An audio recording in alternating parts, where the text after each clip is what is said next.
የሚናገር ይሰማል፣ የማይናገር ግን ይረሳል። ካለመናገር ደጃዝማችነት ይቀራል። ይህ ነው ደጃዝማች፣ እውነታዎቻችንን በግልጽ የምናወራበት ቦታ። ሰላም አድማጮቻችን፣ ይህ በየሳምንቱ ወደ እናንተ የሚቀርብላችሁ የደጃዝማች ፖድካስት ነው። እንግዲህ ልክ እንደወትሮ ዛሬም በሆነ ሀሳብ ላይ ልንወያይ እንግዲህ ወደ እናንተ መጥተናል። የዛሬውን ርዕሳችንን ግን ወይ ሀሳባችንን ከመናገራችን በፊት እንግዲህ ሰላምታ እናቅርብ። እንዴት ናችሁ? እንዴት ሰነበት? እግዚአብሔር ይመስገን። እግዚአብሔር ይመስገን። ሳምንቱ እንዴት ነበር? ሳምንቱ በጣም ቆንጆ ነበር። አሪፍ አለፈ። አንተ ጋር እንዴት ነበር? እኔ ጋር አሪፍ ነበር። ምንም አይልም። በጥሩ አልፏል። አድማጮቻችንስ እንዴት ሰነበታችሁ ለማለት እንወዳለን። በዚህ መሀል እንግዲህ ዛሬ ወደ እናንተ ይዘን እንግዲህ የመጣ ነው ሀሳብ ምንድን ነው? ስለ ልጅነታችን ትንሽ ብንነጋገር ብለን አስበን ነው። መቼስ አሁን ባለንበት ጊዜ ልጅነቱን የማይናፍቅ ሰው አለ ብዬ ትንሽ ማሰብ ይከብደኛል። እንግዲህ ያው ካለንበትም የኑሮ ደረጃ ካለንበትም ሀገር ካለንበትም ጊዜና ቦታ ያው እንግዲህ ስለሚወስነው በአሁኑ እንግዲህ ስለ እሱ ትንሽ ብንል ብለን አስበን ወደ እናንተ ይዘን መጥተናል። ሀሳባችን ላይ እስቲ የሆነ ነገር ማለት እንግዲህ ከፈለግ ያው ቆንጆ ሀሳብ ነው ብለን እናስባለን። አብዛኞቻችን የኑሮም ሁኔታ ያለንበት ጊዜ ብሶተኛ አድርጎ ልጅነታችን እንድንናፍቅ አድርጎናል ብዬ አስባለሁ። እኛም ከዛ ተነስተን የዛሬውን ሀሳባችንን ወደ ልጅነት ጊዜያችን ያመጣ ነው። ብዙ መናወራቸው ነገሮች ይኖራሉ። ሁላችሁም ደግሞ በዚህ መሀል ትዝ የሚሏችሁ ጉዳዮች እንደሚኖሩ ተስፋ እናደርጋለን። በጣም በዛ መሀልም የተለየ የልጅነት ጊዜ ያሳለፋችሁ ኮመንት በማድረግ ሀሳባችሁ ልትገልጹልን ትችላላችሁ። አዎ፣ በዚህ አጋጣሚ እንደውም ቪው እያያችሁ እንግዲህ ያላችሁ ሰዎች አላችሁ። ለእሱ በጣም ነው የምናመሰግነው ለምታዩት። ግን እያያችሁ ግን ሰብስክራይብ እያደረጋችሁ አይደለም።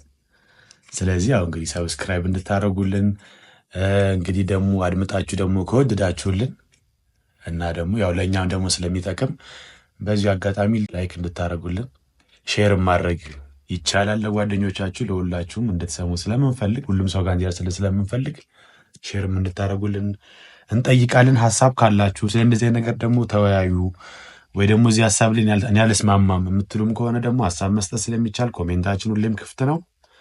ኮሜንታችን እንግዲህ እንድትመለከቱልን ሀሳባችሁንም እንድትጽፉ በዚህ አጋጣሚ ለመናገር ወዳለሁ። በጣም ይቅርታ ስላቋረጥኩ። ያው እንግዲህ ሁሌ የሚያቋርጠው ሰው ነኝ እኔ።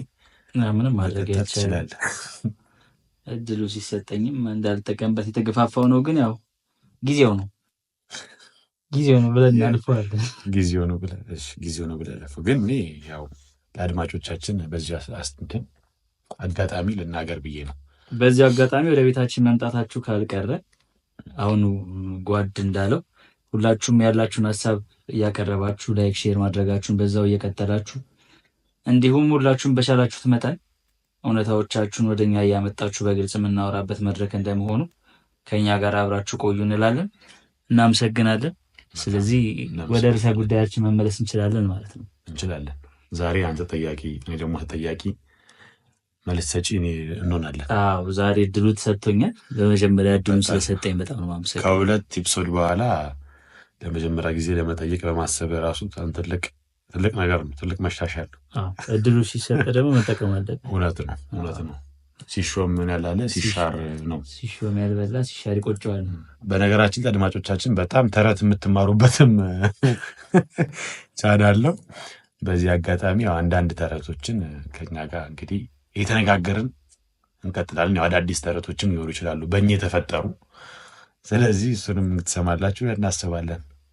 መቀጠል ይቻላል። ዛሬ መሾሜ ካልቀር እንግዲህ ስሻር እንዳይቆጨኝ በደንብ ጠይቅ። ቆንጆ ጥያቄ ጠይቅ። እድሉን ለመጠቀም ሞክራለሁ። አድማጮቻችን ያው ለመጀመሪያ ያክል ስለ ልጅነት ስታስብ ምን ትዝ ይላል? በነገር ላይ ሁሉም ሰው የሆነ የሚመጣለት ነገር አለ ብዬ አስባለሁ። መጀመሪያ የመጣልህ ነገር ምንድን ነው? የሆነ ድጋሚ ብሄድበት የሚለው ነገር ነው ይመጣልኝ። እኔ በቃ ድጋሜ ልጅ ብንሆን ምንም እኮ ላንቀየር እንችላለን። በዚህ አጋጣሚ ወዳጄ በጣም የልጅ ወዳጅ ነውና እያስፈራራኝ ነው። አርጎት ነው ላሰው መናገር አርጎት ነው እያስፈራኝ ነው አያያዙ። ሁሉም ሰው ነው ሳስበው በእውነት የሆነ በቃ የማትመልሰው ጊዜ እንደሆነ የሚገባ ካደክ ነው። እኔ እንጃ እኔ ምናልባት 100 ወደ 90% ሰው ይጋራሉ ብዬ አስባለሁ ይህን ሀሳብ እና ሁላችንም ያንን ሀሳብ ያንን ጊዜ እንናፍቃለን ብዬ አስባለሁ። ምክንያቱም ቁም ነገሩ ትልቁ ቁም ነገር ወይ ደግሞ ትልቁ የሚያጓጓ ነገር በሰዓቱ ምን ላድርግ ነው ጥያቄው እሱ ነው። በምን ልጮት በምን ልዝናና ነው? ምንም ሀሳብ የለውም። እንደው ሀሳብ ራሱ ቢያስቸግረ ምናምን የቤተሰብ ቁጣ አርፍጄ ምን አረኩኝ አምሽቼ ልብሴ ቆሽሾ ደግሞ በጣም ልጅ በነበርንበት ደግሞ ልብሴ ቆሽሾ የምንጫወተው ጨዋታ ስለሚመረጥ ቤተሰቦቻችን ትልቁ ሀሳብ እሱ ምናልባት የምትባለው ነገር በቃ ይሄን አይቻልም የምትባለው ነገር ነው እንዴ። እኔ በዚህ አጋጣሚ ያስተሳለሁ ብይ ተጫወትክ ተብዬ እጃችን ይታይ ነበር። ብይ ስንጮት እዚህ ካለ ይቆራረጣል እጃችን ምናምን እና እሱ ታይቶ ጉልበቴ ታይቶ የልብሴ የተገርፍ ያቃል በሱ ምክንያት እና በቃ በዛ ጊዜ የሚያስብ ትልቁ የህይወት ጥያቄ አንደኛ ምን ልጮት ምን ላድርግ ነው። እልፍ ካለ ደግሞ ቤተሰቦቼ ባደረኩት ነገር ምን ይሉኛል። ያው እንግዲህ አንዳንድ ቤት ውስጥ ችግር ሊኖር ይችላል።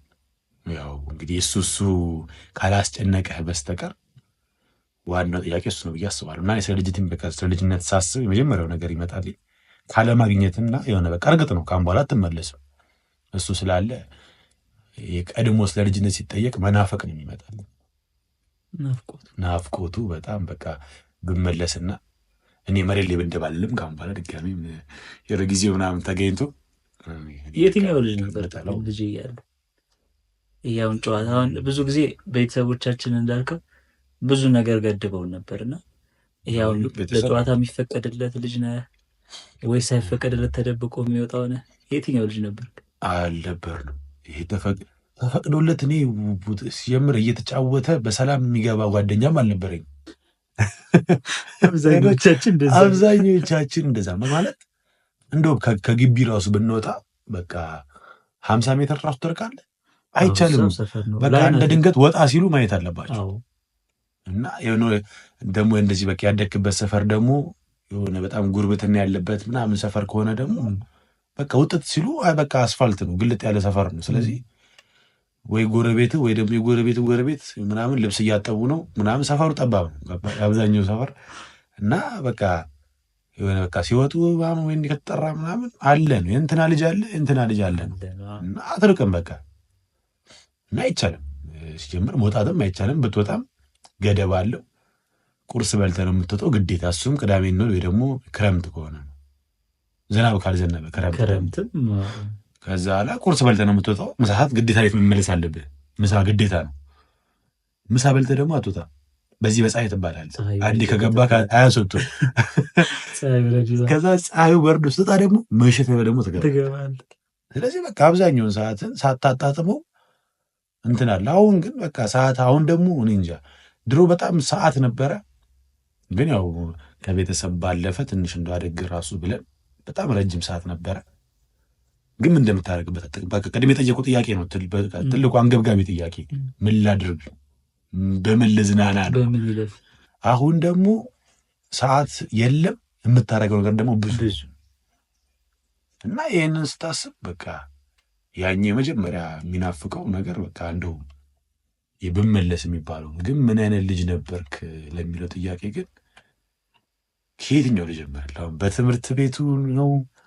ከትምህርት ቤት ውጭ አሁን ይሄ ከሚጫወተው ሰፈር ውስጥ ምናምን ከሆነ ከእሱ አንጻር አብዛኛውን ጨዋታው ከተጫወቱት ወገን ነኝ። ይሄ ከሴቶች ምናምን ከሚባለው ውጭ አስታውሳለሁ። የሆነ ጊዜ እንትን ምንድን ነው ይሄ በቅጠል ቃጤ የሚባለው ነው። ክረምት ላይ ነው ሲጀመር እሱ የምንጫወት። ሴቶች ናቸው ሲጀምሩ ደግሞ በቃ የሚጫወቱት ብዙ የሚችሉትን በደንብ በቃ አንተ ኳስ ምናምን ነው በቃ ማንጠባጠብ የምትሞክረውና እነሱ ያንን አድርገው አንተ አለመቻልህን ስታይ ያበሳጫል። እንዴት ቅጠል በሱ እሱም ሞክሬ ያውቃል። ራሱ እንጂ ከዛ ውጪ እኔ የትኛውም ቅልልቦሽ አልተጫወትክም? እሱም በሲስተር ምክንያት ተጫወተ። በዚህ አጋጣሚ አድማጮቻችን እህት እንዳለኝ ያወቁ ማለት ነው። እንዲህ ያልን የታወቀ እንሄዳለን ማለት ነው። ሱሲስ እና ገመድ ሲስተር በፍጹም አላሳስቼም። መልካም እህት ነው ያለው። እሷም አትወድም ሱሲ? አይ እኔ አብሬያት እንድጫወት ትምህርት ቤት ነው የምትጫወተው። ያዙ እኔ ያዝ ተብዬ ይዤ አውቃለሁ። እኔ አጋጥሞኝ ይዘውኝ ያውቃሉ። በቃ እኔ ከሴቶች ጨዋታ ተጫወትኩም ብዬ የማስታውሰው አሁንም ድረስ ያን እሱንም በጣም በብስጭት ነው እንዴት እኛ ሳንጫወት ምናምን ብለን ሳንችል ብለን እሱ እንትን ጢባ ጢቤ እንጂ አትሞክርም። በኳስ ነው እሱ ነው ሲጀምር ሳስበው የሴት ነገር ነው መሰለኝ። በደንብ ብዙ አንጠባጠባ በጎን ነው እኮ የምታንጠባጠባ እንደሚባለው ብቻ በጎን ነው። ለእጅ ነው አይበሉብህ፣ ለዛ አላቅም በቃ አይረግጡብህ ነው አይረግጡብህ ብቻ ጎን በሆነ በጎኑ ነው እና በጣም ይከብድ ነበር። ባላንስ አታደርግ በቃ አትችልም። እነሱ ግን ከምር ዝም ብሎ 10 15 በጣም ትንሽ ነው በቃ እንደ ቀልድ እና እሱን ከዛ ውጭ እኔ የሴት ጨዋታ ብዙ ትዝ አይለኝም። የወንዶቹን ግን እንጂ የቀረኝን እኔ አላስታውስም። እኔ አላስታውስም ማለት ኮባ ሽጉጥ ሰርታ አዎ ይጮሃል በደንብ አጭዋና ያውም ወፈር ያለ ነው ራሱ የምቆርጠው ወደ ይሄ ምንድን ነው የጫፉ ላይ ያለው ከሆነ ቀጭን ስለሆነ አይጮህም በደንብ እና ጅራፍ ነው የሚሰራው እና እሱን ተጫውተናል። በሌሊት አስታውሳለሁ እኛ ቤት ያው ብራዘር ምናምን ሲስተር ምናምን አሉ ብዙ አሉና ሰው አይጠፋም። በሌሊት ምናምን ተነስተው ራሱ ይጮቱ ነበር። እኔ እንደውም እንቅልፋሙ ልጅ ነበርኩ ድሮ። አሁንም ነህ?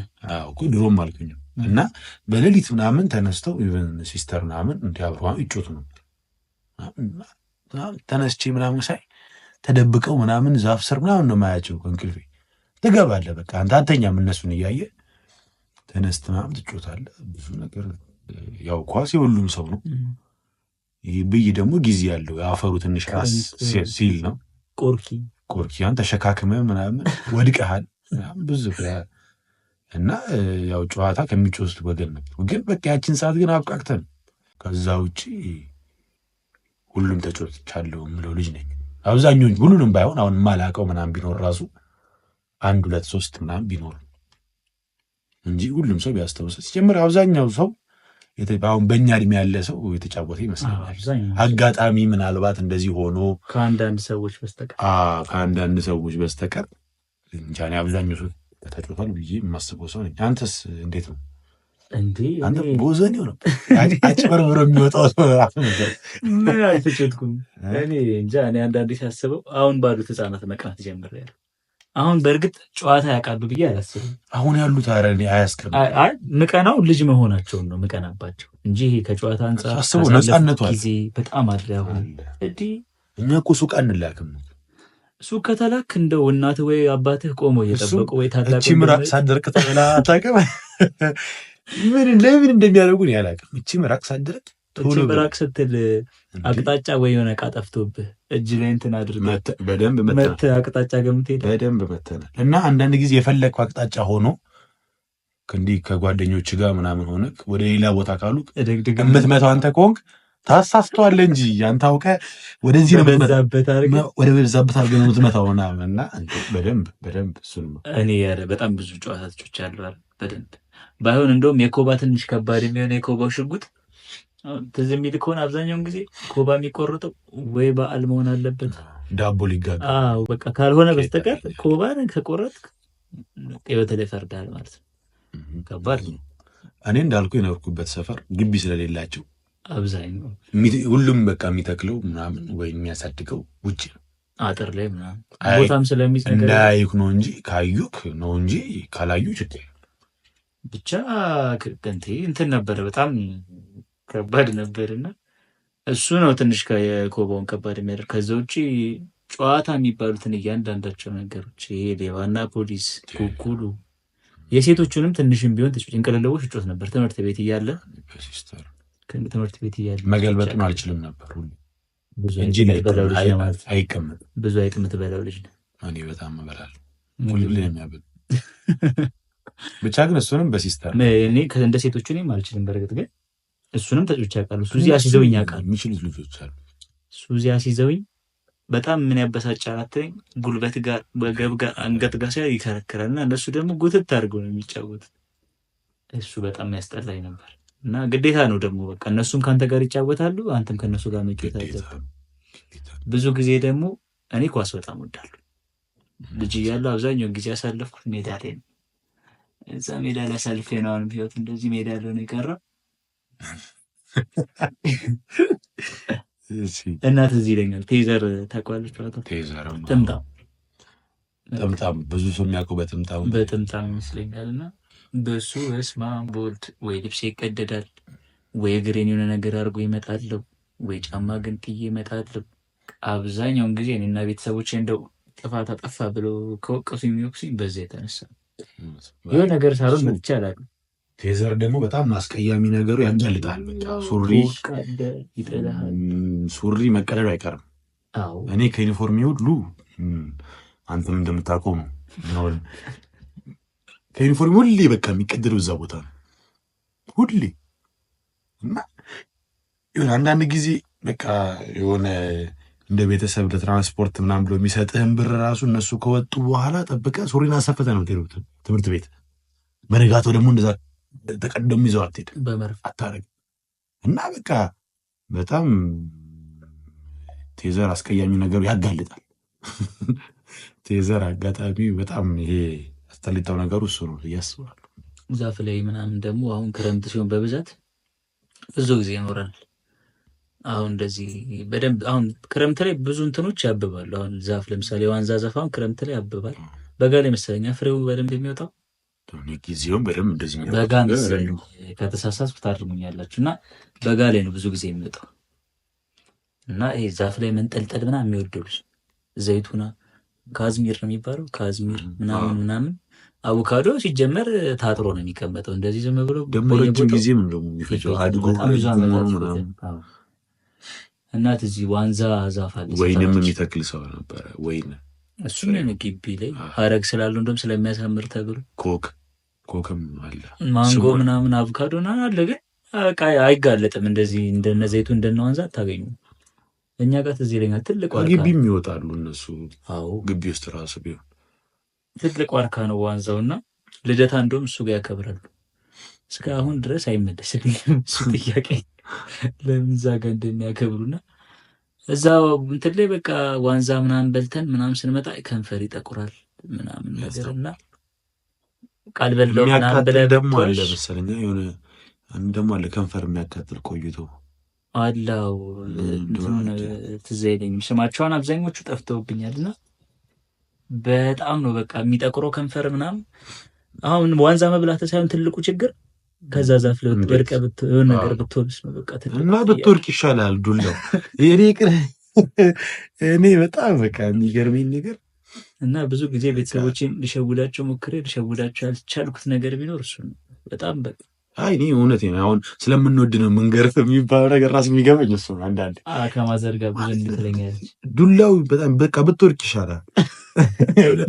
ቀን በቀን ብትወርቅ የሚሻለው እንጂ ዱላው የተጫወት አሁን ቅጣቱ ነው እኮ አሁን እነሱ ራሱ ሲሰሙት የሚስቁን ይመስለኛል።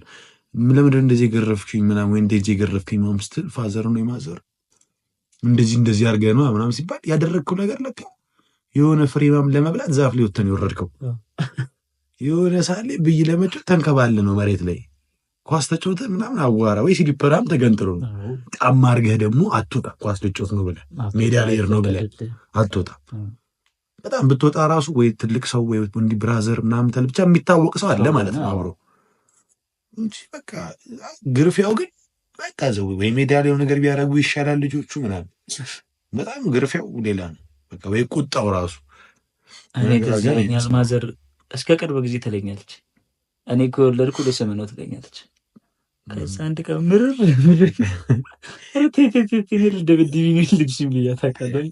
አሁን ድረስ ትወቅሰኛለች። ዱላው አንዳንድ ጊዜ ያስብላል። እንደውም ሳስበው ልጅነትን እንዳያስናፍቅ የሚያደርገኝ አንዱ ነገር ዱላው ሊሆን ይችላል። በአግባቡ ተቀተናል እኛ ሲጀምር የእኛ ጄኔሬሽን አብዛኛው ተቀጥቷል። አሁን አስተውለህ ከሆነ እኮ አንድ ልጅ የሆነ ነገር ፈልጋለሁ ካለ አለን ያለቅሳል። የገረመኝ እኔ በጣም የታዘብኩት ነገር የአሁን ልጅ አልቅሶ ለቅሶን እንዲያቆም ተብሎ ነገር ይሰጠዋል። እንዴ ማልቀስ እኮ አይቻልም። ዋጥ ትባል አታለቅስም እኮ ይሄ በጣም እኔ ማለት ምንድን ነው እኛ ቤት አይደለም ሌላ ሰው ቤት እኔ ጓደኞች ቤት አሁን እና ይቻላል ጸጥ ሲባል ዋጥ። አዎ ትምህርት ቤት ቢሮ ምናምን መተው እኮ ይጨመራል። እንዴ ዘመኖች የሚሏት አባባላለች ልጅ ካራበው ካልጠማው እሷ ነገር ሳስብ የሆነ በጣም ስታማራቸው ነው ወይ ደግሞ ጥያቄ ስታበዛ ነው። አሁን ለምሳሌ ተገርፈ ምናምን በዱላው ካማረርክ ምን ጎደለብን?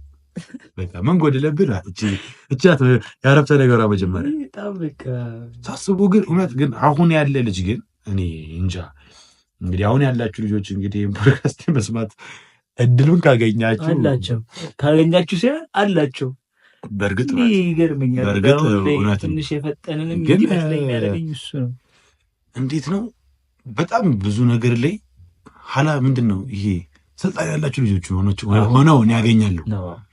በጣም ማለት እኔ በጣም አሶሳለሁ። ዩቲዩብ በቮይስ ሜሞ እንግዲህ አድማጮቻችን ልስቁብኝም ትችላላችሁ፣ ግን በቮይስ ኦርደር እንደሚደረግ ዘፈንም ምናምን ያየሁት እኔ እንጃ በጣም ቅርብ ዓመታት እድሜ ላይ ትምህርት እውነት ቅርብ ዓመታት ነው ዩቲዩብ ላይ በቮይስ እኔ ምክንያቱም ሁሌ ቼክ አታደርግም። እሱን ድሮ ያየኸው ታይፕ አድርገህ እንደዚህ መፈለግ ነው። ታይፕ አድርገህ ነው የምፈልገው። በጣም ጩጬ ልጅ ናት። 5 ዓመቷ ምናምን ቢሆን 5 ዓመቷ ከበዛ ነው ነገር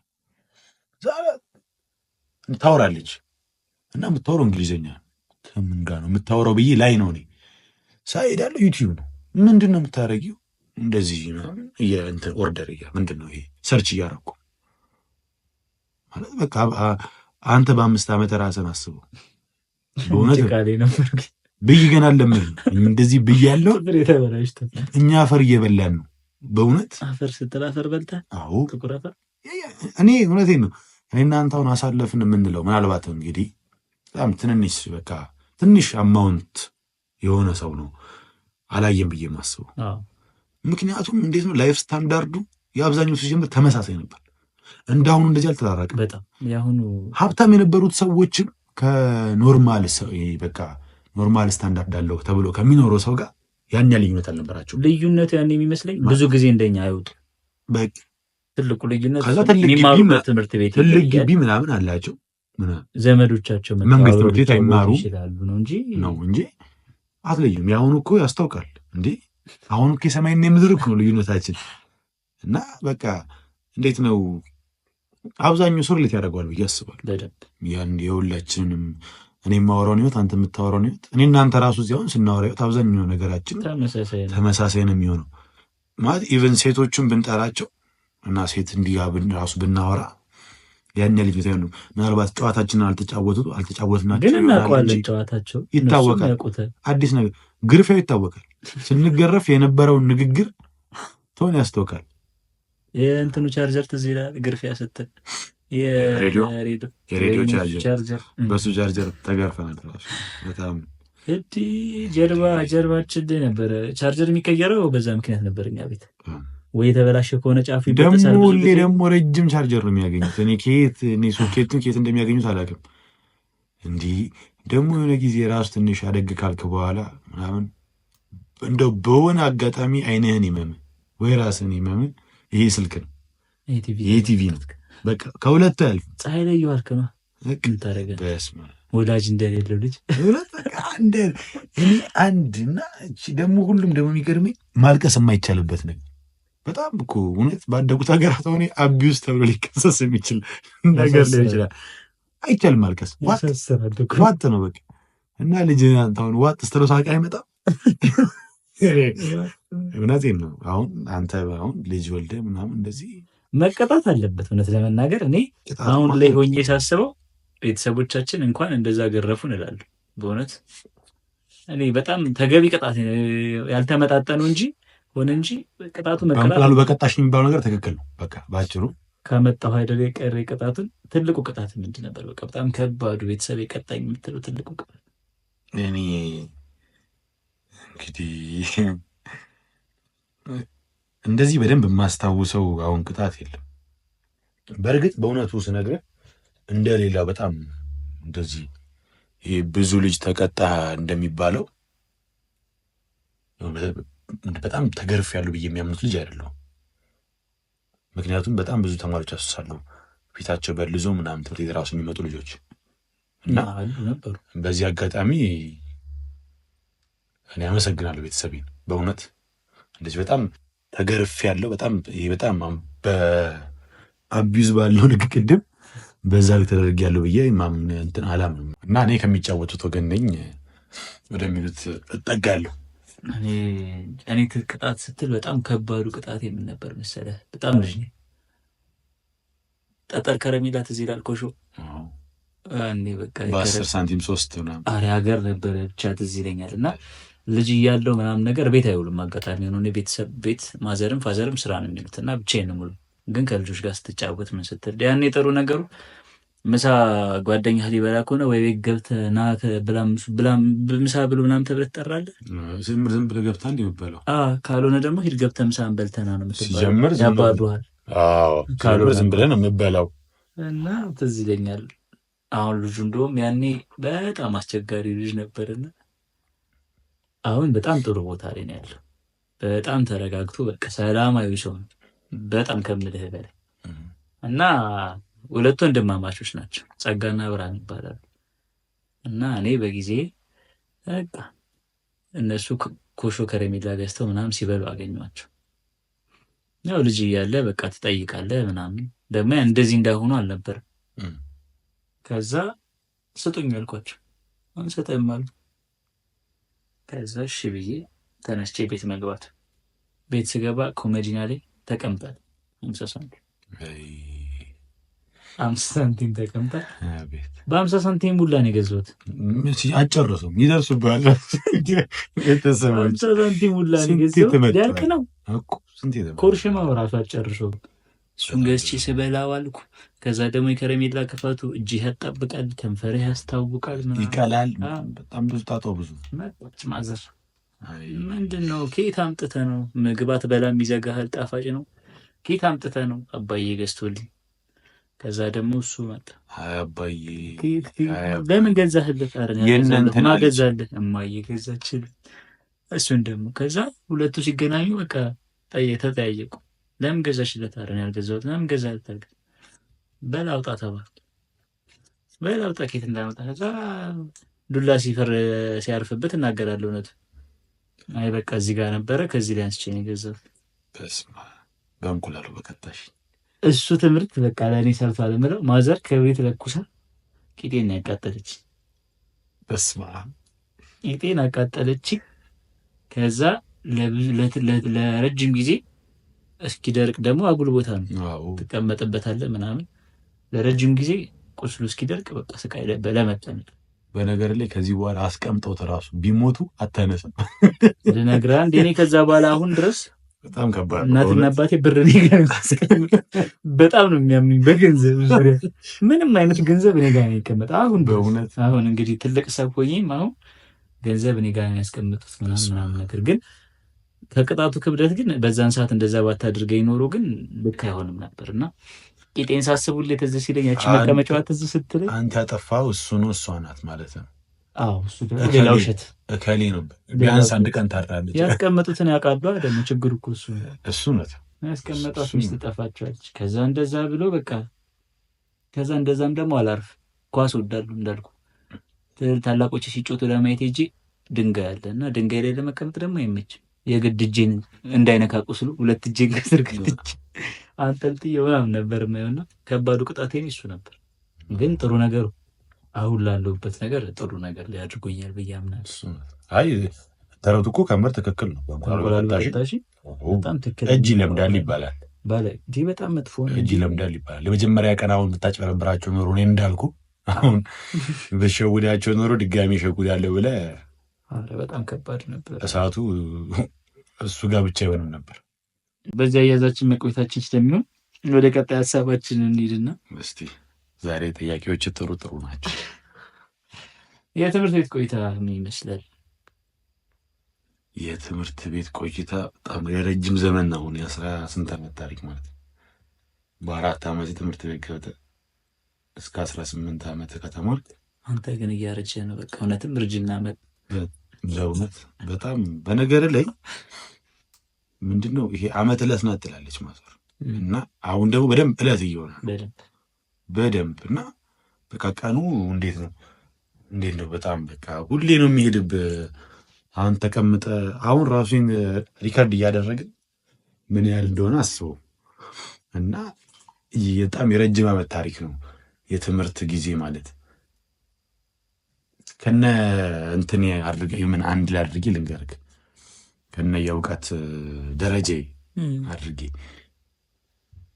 ይሄ ምንድነው ይሄ በጣም ትምህርት ቤት ገና እንደገባን በቃ እስከ 6 ምናምን እስከ 5ኛ ክፍል ምናምን ድረስ የነበረው ላይ በጣም በቃ ቀለም የሚባሉ ተማሪ ነበር። እስከ 5-6 ድረስ በጣም ደብል ነው ያለፍኩ ተማሪ ነበርኩ። የዛሬን አድርገውና ቀለሜ ተማሪ ነበርኩ በጣም በቃ ቀለሜው። ከዛ በኋላ ይሄ 7-8 በቃ በጣም መካከለኛው ይሄ ይሄ ልጅ ጥሩ ይሰራል የሚባለው ምንም አይልም የሚባለው ተማሪ። ከዛ በኋላ 9ም እንደዛ ትንሽ ከ10 በኋላ በቃ እና ትምህርት ተለያየን። ተኮራረፍ በቃ አልተገናኘን። መግባባት አቃተን። እሱ የሚናገረው ሌላ ቋንቋ እኔ የማወራው ሌላ ቋንቋ ሆነ። ከዛ ግቢ ገብተን ደግሞ የመጀመሪያውን 1 ዓመት 2 ዓመት ያው ፍሬሽ ምናምን ስለሆንክ አንዳንድ ነገሮችን በስትክክል መያዝ ትጀምራለህ። እስቲ ነገር ትምህርት እንዴት ነው እና የዛኔ ጥሩ ትንሽ አለቢ ምንም አይልም የሚባለው ተማሪ እቺ በቃ ይሞክራል የሚባለው ተማሪ ለመባል ከዛ በኋላ ድጋሚ በሽታ ነው የትምህርት ነገር ከሆነ በኋላ ፎቢያ ይሆናል መሰለኝ በቃ ከዛ በኋላ ድጋሚ ሌላና ሌላ ቋንቋ መናገር ጀመረ። ግን በጣም ረጅም ዓመት እማራለሁ ብዬ ማሰቡ ተማሪ ነበርኩ እስከ ዶክተሬት ምናምን። ያው የኛ ሀገር እንግዲህ ትምህርት እንደምታውቁት ነው ያሰለቻልና በጣም ከባድ ነው። እኛ ሀገር ምንድነው የትምህርቱን ተምረህ ከምትወጣው በላይ የሚከብደው ማን ነው? የሚከብደው ትምህርቱ ሳይሆን አስተማሪው ብትማርበት ቦታ የትምህርቱ ስርዓት ምናምን እና በቃ ከሆነ ሰዓት በኋላ እንዳልኩ ነው ትምህርቱ የሚናገረው ሌላ ነገር፣ አንተ የምትናገረው ሌላ ነገር። አንተ እንደው በቃ አጠናለሁ ብትል ራሱ የምታጠናው ሌላ ነገር። አስተማሪው አንተን ለመሸወድ ሳይት እንግዲህ ታትሮ ነው የሚሰራው። በቃ አትግባብ። ለማሳወቅ አይመስልም አንተ ለማሳወቅ በቃ ለመሸወር ነው። እና በአካዳሚክ ሌቭል ደረጃ እንደዚህ ነበርኩ። እስቲ አንተ እንዴት ነበርክ? እኔ እስከዛ የነበርኩበትን በጣም ማገር ረጅም ዓመት ማስታወስ ነው። እኔ ምን አይነት ተማሪ ነበርኩ መሰለህ? ከመጀመሪያው ኬጂ ምናምን እያሉ ኬጂ ምናምን ተምራል ብዬ አስባለሁ። አብዛኛው በእኛ እድሜ ያለ ሰው ኬጂ ተምራል ብዬ አስባለሁ። ኬጂ ትምህርት አይቻቃለሁ። እኔ የተወሰነ ጊዜ ተምሬያለሁ። ቅድም እንዳልኩ ልጅ እያለሁ በጣም አስቸጋሪ ልጅ ነበር። ይሄ አያድግም ሁላ የሚባለው ልጅ ተብዬ ማዘር አሁን ላይ ያለሁበትን ታይና እንደዚህ ተብለህ ነበር ትለኝ ነበርና በጣም ረባሹ ልጅ ነው።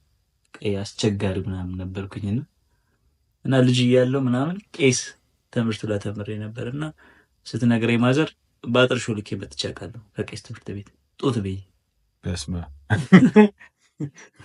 ጡት ብዬ መጥቼ አውቃለሁና በኤሌክትሪክ ገመድ አናቴን ገርፈውኝ ትዝ ይለኛል። ስትነግረኝ ማዘር በቃ እንደዚህ ተገርፈህ መጥተህ ሄዳ ቄስ ናቸው እንግዲህ ያኔ ቄስ ትምህርት ቤት የሚባለው እንግዲህ ካህናት ነበር የሚያስተምሩትና ካልደበደብኩ ብላለች ትዝ ይለኛል። ቄሱ ማዘር ናቸው ቄሱን ካልደበደብኩ ብላ ምናምን እንደዛ ስትል ትዝ ይለኛል። አለመረገባችሁ ራሱ አንድ ነገር ነው።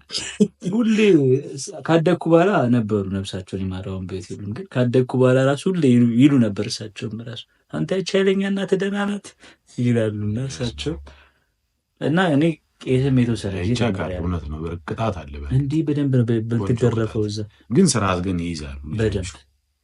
ደግሞ እዛ ተምሮ የመጣ ሰው አብዛኛው በጣም ኢንጃሊት ዝም ሳስበው አይጽፉም፣ ይጻፋል።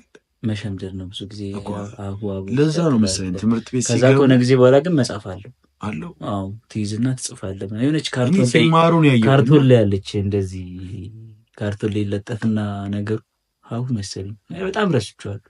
ብቻ ግን በጣም እንደውም ከሱ ማትረሳው ካልከኝ ሃይላንድ ላይ ቆሎ እናደርግና ውስጡ ውሃ ተደርጎ ይዘህ ትሄዳለህ። እኔ አይቼ ነው የማውቀው እንጂ እንደዛ ያራ አድርጌያለሁ። ትዝ ይለኛል በጣም ትዝ ይሉኛል በፊት እና እዛ የነበር ቀለም የሚባለው ተማሪ ነበር። ያኔ እንዳልኩ ነው ያኔ ትምህርት ምናምን እኔ በጣም የሚያስቸግረው ልጅ ነበርኩ። ምን ትባላለህ? አስነብብ ምናምን ትባላለህ ጥሩ ከሆንክ። እኔ ትዝ አይለኝም ግን እኔ እንዳልኩ ነው ወደ ቤት መሄድን ነው ማስበው። እዛ ሲሄድ ሲጀመር ቤተሰቦቻችን ያን የሚያስገቡን ቤት እንዳንውል እነሱም ስራስቦ ዴኬር ነበር መሰለኝ። እንደዛ የአሁኑ ዴኬር ትምህርት ቤትና ዴኬር ነበር መሰለኝ። እንደዛ ነበር መሰለኝ። እና ከትምህርት ይልቅ እዛ መዋል ነው የሚፈለገው። ብቻ ግን ኤሌመንተሪ ኬጂ ላይ በጣም አስቸጋሪዎች ነበርኩኝ። ከዛ ከአንድ እስከ ኤሌመንተሪ ላይ ጎበዙ ልጅ ነበር። የደረጃ ተማሪ የተባሉ ልጅ ነበርኩ። ከዛ ትዝ ይለኛል እንደው ከመረበሽ የተነሳ 3 ወደ 4 ሳልፍ ወይ ምናምን ነገር ላይ እንደዚህ ክፍል ውስጥ ስረብሽ አንድ መምህር ነበር ስምጠሪያችን ነበር።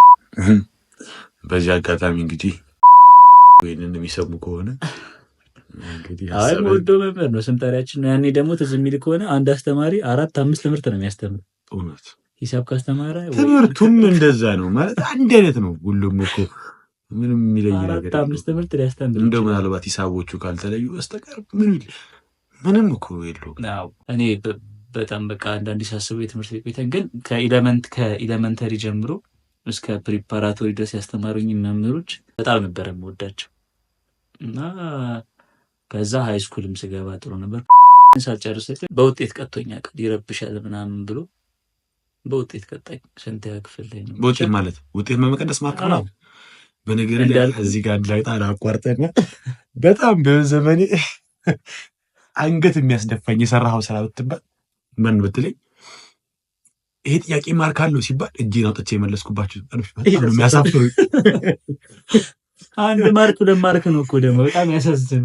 አይሰጥም እኮ ግን የሚባለው 1 ማርክ 2 ማርክ ነው እኮ እንደዛ ተብሎ ራሱ እጅን አውጥተህ ምናምን መልሰህ ምናምን ነገር የማትመልሰው ልጅ ነው እኮ ማለት አሁን ዝም ብሎ ማለት እጅ አታወጣም።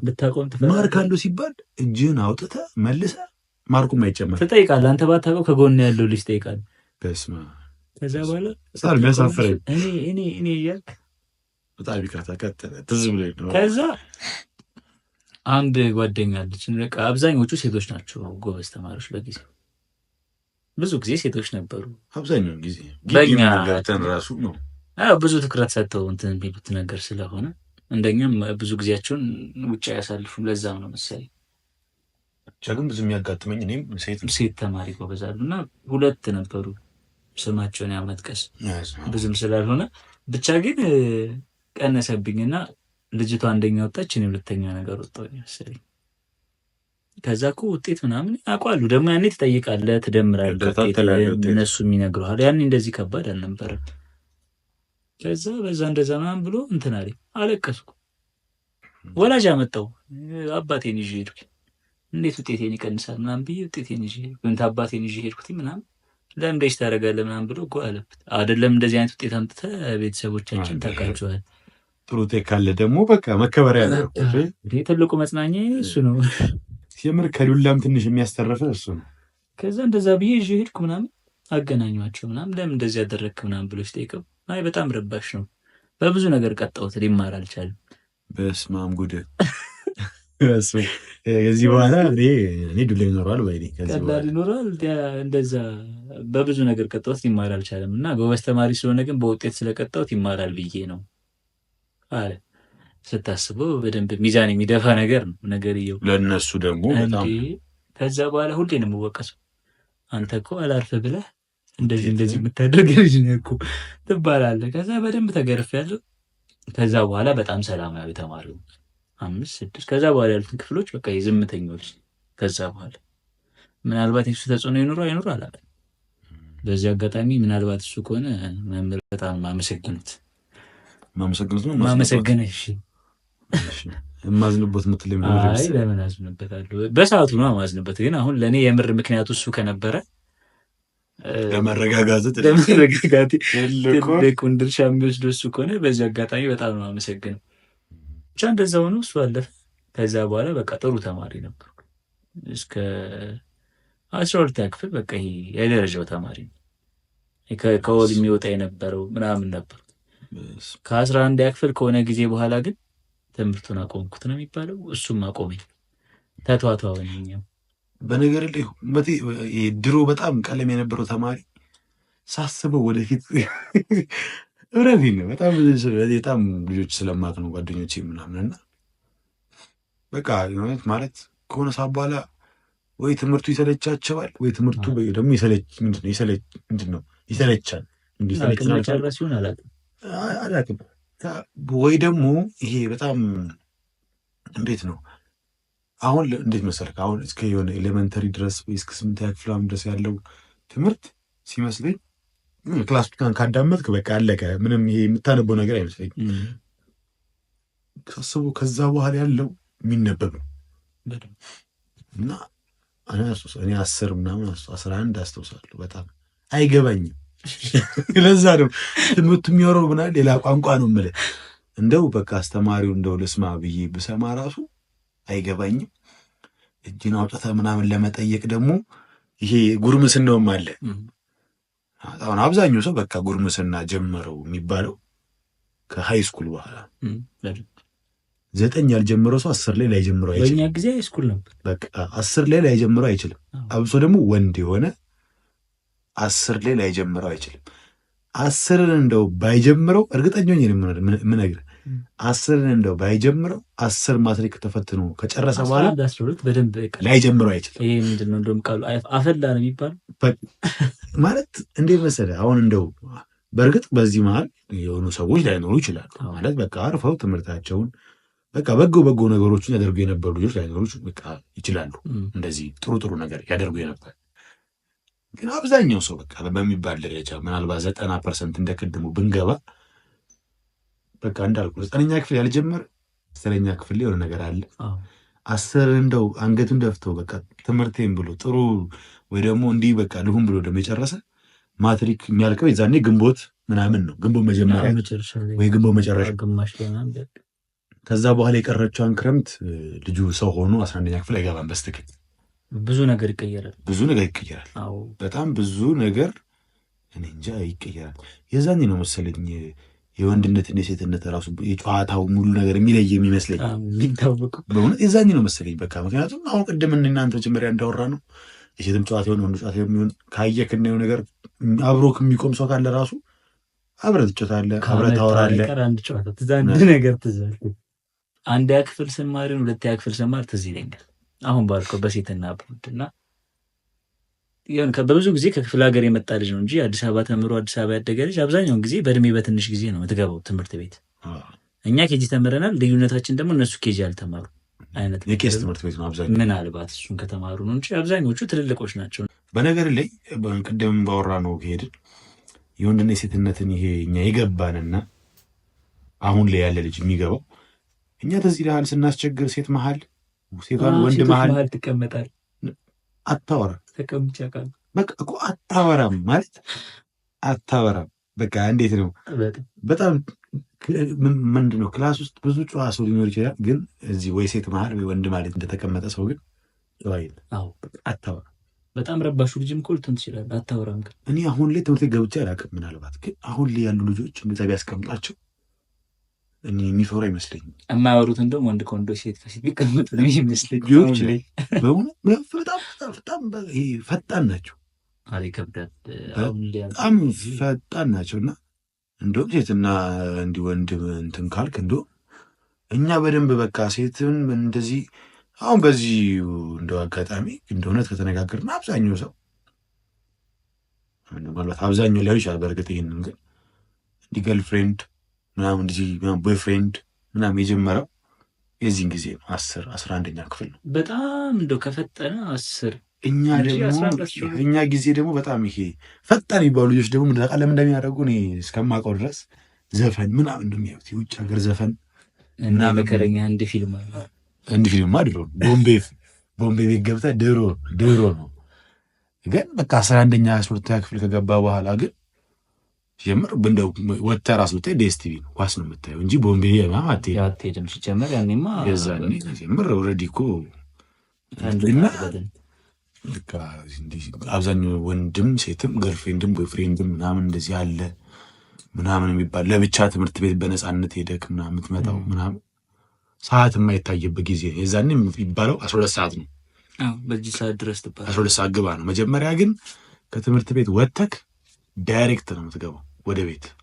በመሀል መቅረት ምናምን ሰዓት መርዘም ምናምን ካለው ጥያቄ አለ። ግን አሁን 11ኛ 12ኛ ክፍል ስገባ ትንሽ መሸት ማድረግ ሁሉም ሰው ይህንን ነገር ይጋሯል ብዬ አስባለሁ።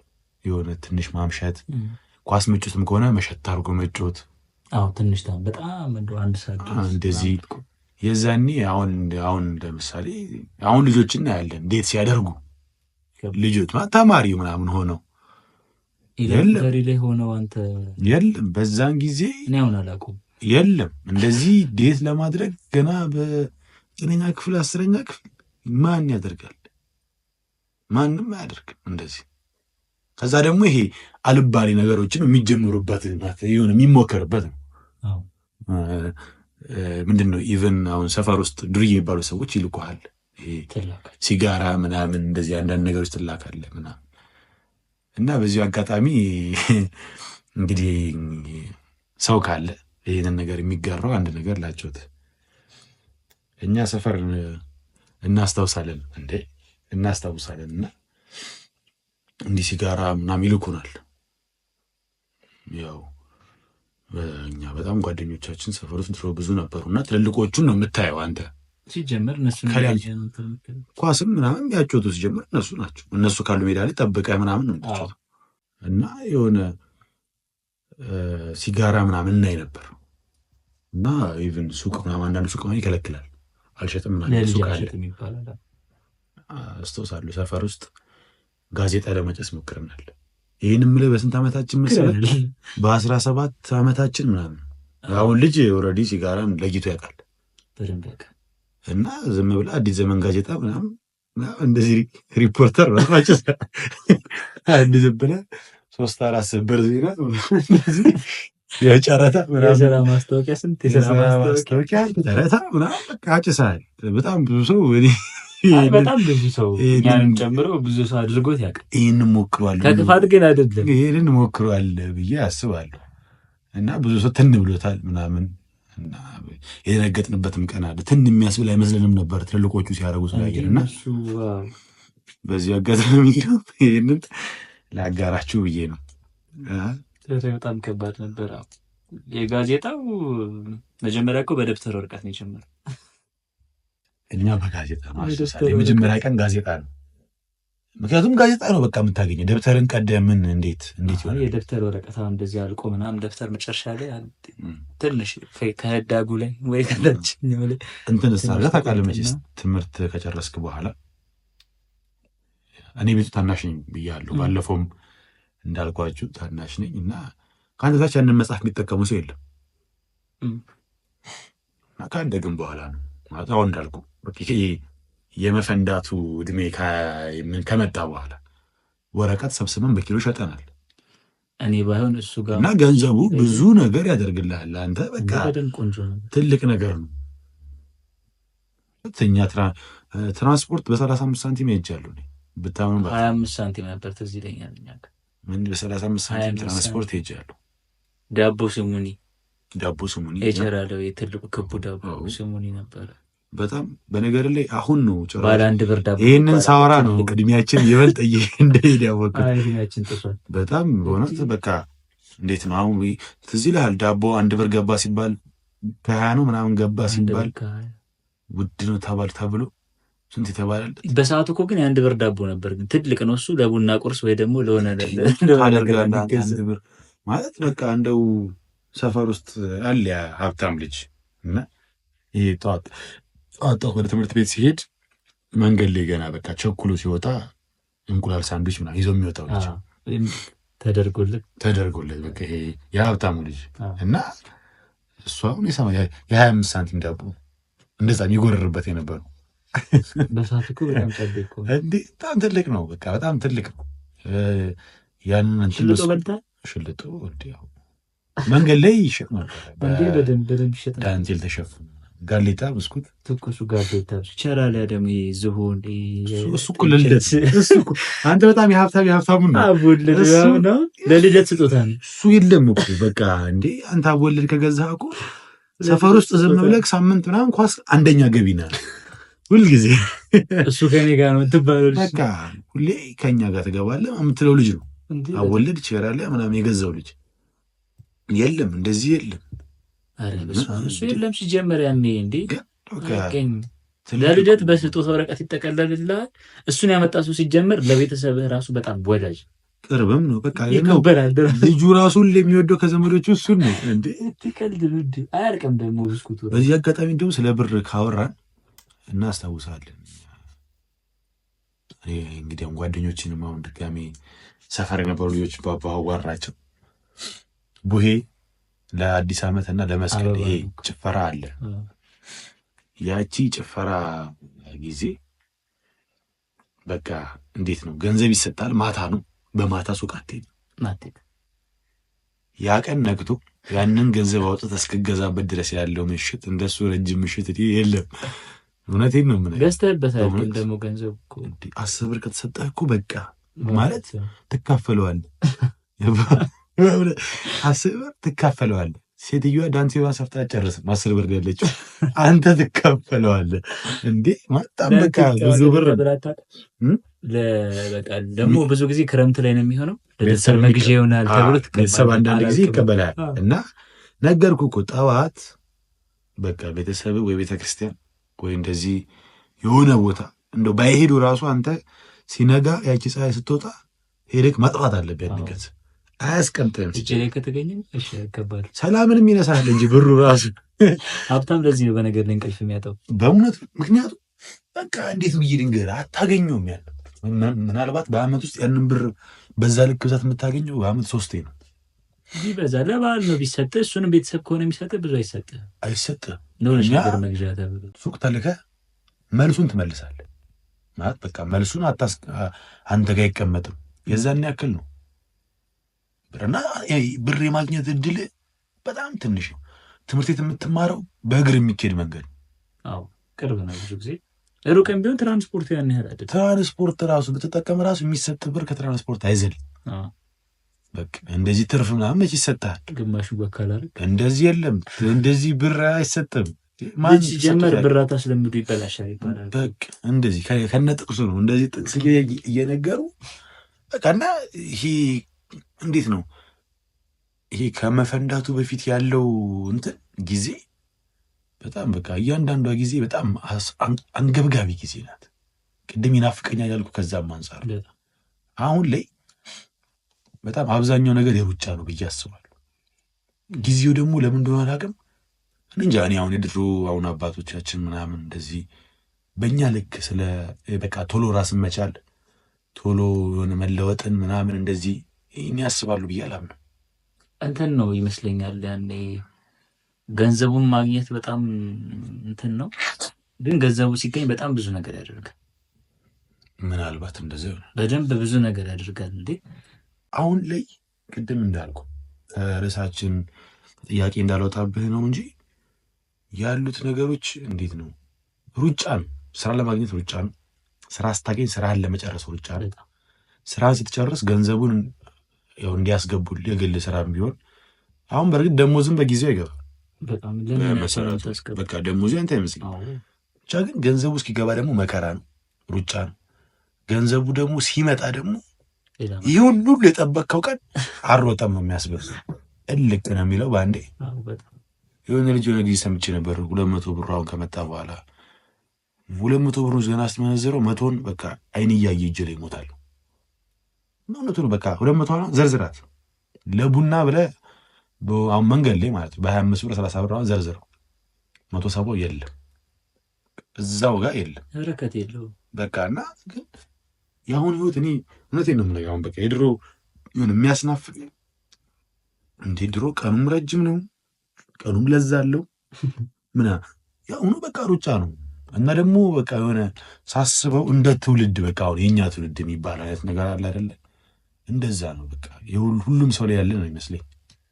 በቃ ሩጫ ነው፣ ዛሬ ነጋ ሩጫ ነው፣ ከዛ ስራ ነው ምናምን ነገር በቃ ትሮጣለህ ምናምን።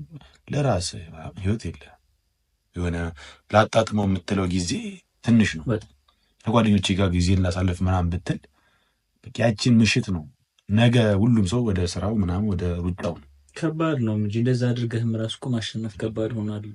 በእንደዚህም ሆኖ እሱ ነው እሁድ ድሮ 3 ቀን ይባል ነበር። አስበው እስኪ ድሮ እኮ ጠዋት ተነስተህ ቤተክርስቲያን ወይ እንደዚህ የሃይማኖት ምናምን ቦታ ሄደክ ከዛ መጥተህ ቁርስ በልተህ ቡና ተጠጥቶ ተጫውተህ ምናምን ነገር እኮ ገና 4 ሰዓት ዘመድ ጠይቀሃል። ከዛ ዘመድ ተጠይቆ የታመመ ጠይቀህ ቅዳሜ ምናምን ነው ይሄ እሑድ ምናምን ድራማ ይተክ ሻወር ምናምን ለነገ ትምህርት ቤት ተብሎ ልብስ ተስተካክሎ ምናምን ተብሎ ገና 10 ሰዓት ፀጉርን ተቆርጠ። ኧረ በቃም ረጅም ቀን ነው፣ ረጅም ነው። ማደርሽ ልምጣ ምናምን ብለህ እንደቀድ 1-2-3 ቦታ ጠይቀህ አይሰብ በእውነት እንጃ የጊዜው ይሁን። ጠዋት ከእንቅልፍ ገና ስትነሳ ቤተክርስቲያን ሰዓቱ ረፍዷል፣ ሳትሄድም ከዛ እሱም አለፈኝ ማስተር ቁርስ እየበላ ከ5 ሰዓት ምናምን ይሆናል። ምሳና ቁርስ አንድ ላይ የምትበላው በቃ እሑድን ሳታጣጥመው ራሱ ያልቃል። እኔ በዚያ አጋጣሚ አድማጮቻችን በጣም እኔ ብሶተኛ ሆኜ ከሆነም ብሶተኛ ሆኜ ነው፣ ግን መፍትሄ በቃ ምን እያደረግን ነው በእውነት ወይ ደግሞ ምን ብናደርግ ነው ሊራዝም የሚችለው? ከዛ ደግሞ እናንተ ጋስ አልረዘምም? አልረዘምም። ማነው አላጠረም? በእርግጥ እኔ እሑድ አሁንም የሚረዝምብኝ ሰውዬ ነኝ ከቀኑ ግን አሁን ያኔ በነበረው አይነት ለእኔ በጣም አጭር ሁኔታ አይደለም ያለው። ለእኔ በጣም አጭር እና ግን የጊዜ አጠቃቀማችን ለእኔ እንደውም ረጅም አሁን ልንገርህ፣ ሰኞና ማክሰኞ፣ ከዛ በኋላ ማክሰኞ፣ ሐሙስ፣ ዓርብ፣ ቅዳሜ እነዚህ ሲም ይሮጣሉ። አረ በእውነት አይደለም። ምን አሁን ሰኞ ማክሰኞ በቃ ከባዱ ሁለቱ፣ ሮብ፣ ሐሙስ፣ ዓርብ፣ ቅዳሜ የለም በቃ አልቋል ባንዴ። በእውነት ሲጀመር ሰዓቱ ራሱ ከ4 ሰዓት ከ5 ሰዓት በኋላ እኮ የቱ ጋር እንደደረሰ የለም። እሱን ነው የሆነ ሰዓት ሄደ። እቺ ከ9 ሰዓት በኋላ ያለችዋን ደግሞ በቃ እሷ የለችም። 1 ሰዓት ነው ሁሉም እስከ 3 ሰዓት ያለው 1 ሰዓት ነው። እና በዚህ አጋጣሚ ጥያቄን እንድትመልሱልኝ ኮሜንት ላይ እንድትጽፉልኝ በጣም እጠይቃለሁ። ይህ የደጃዝማች ፖድካስት ነው።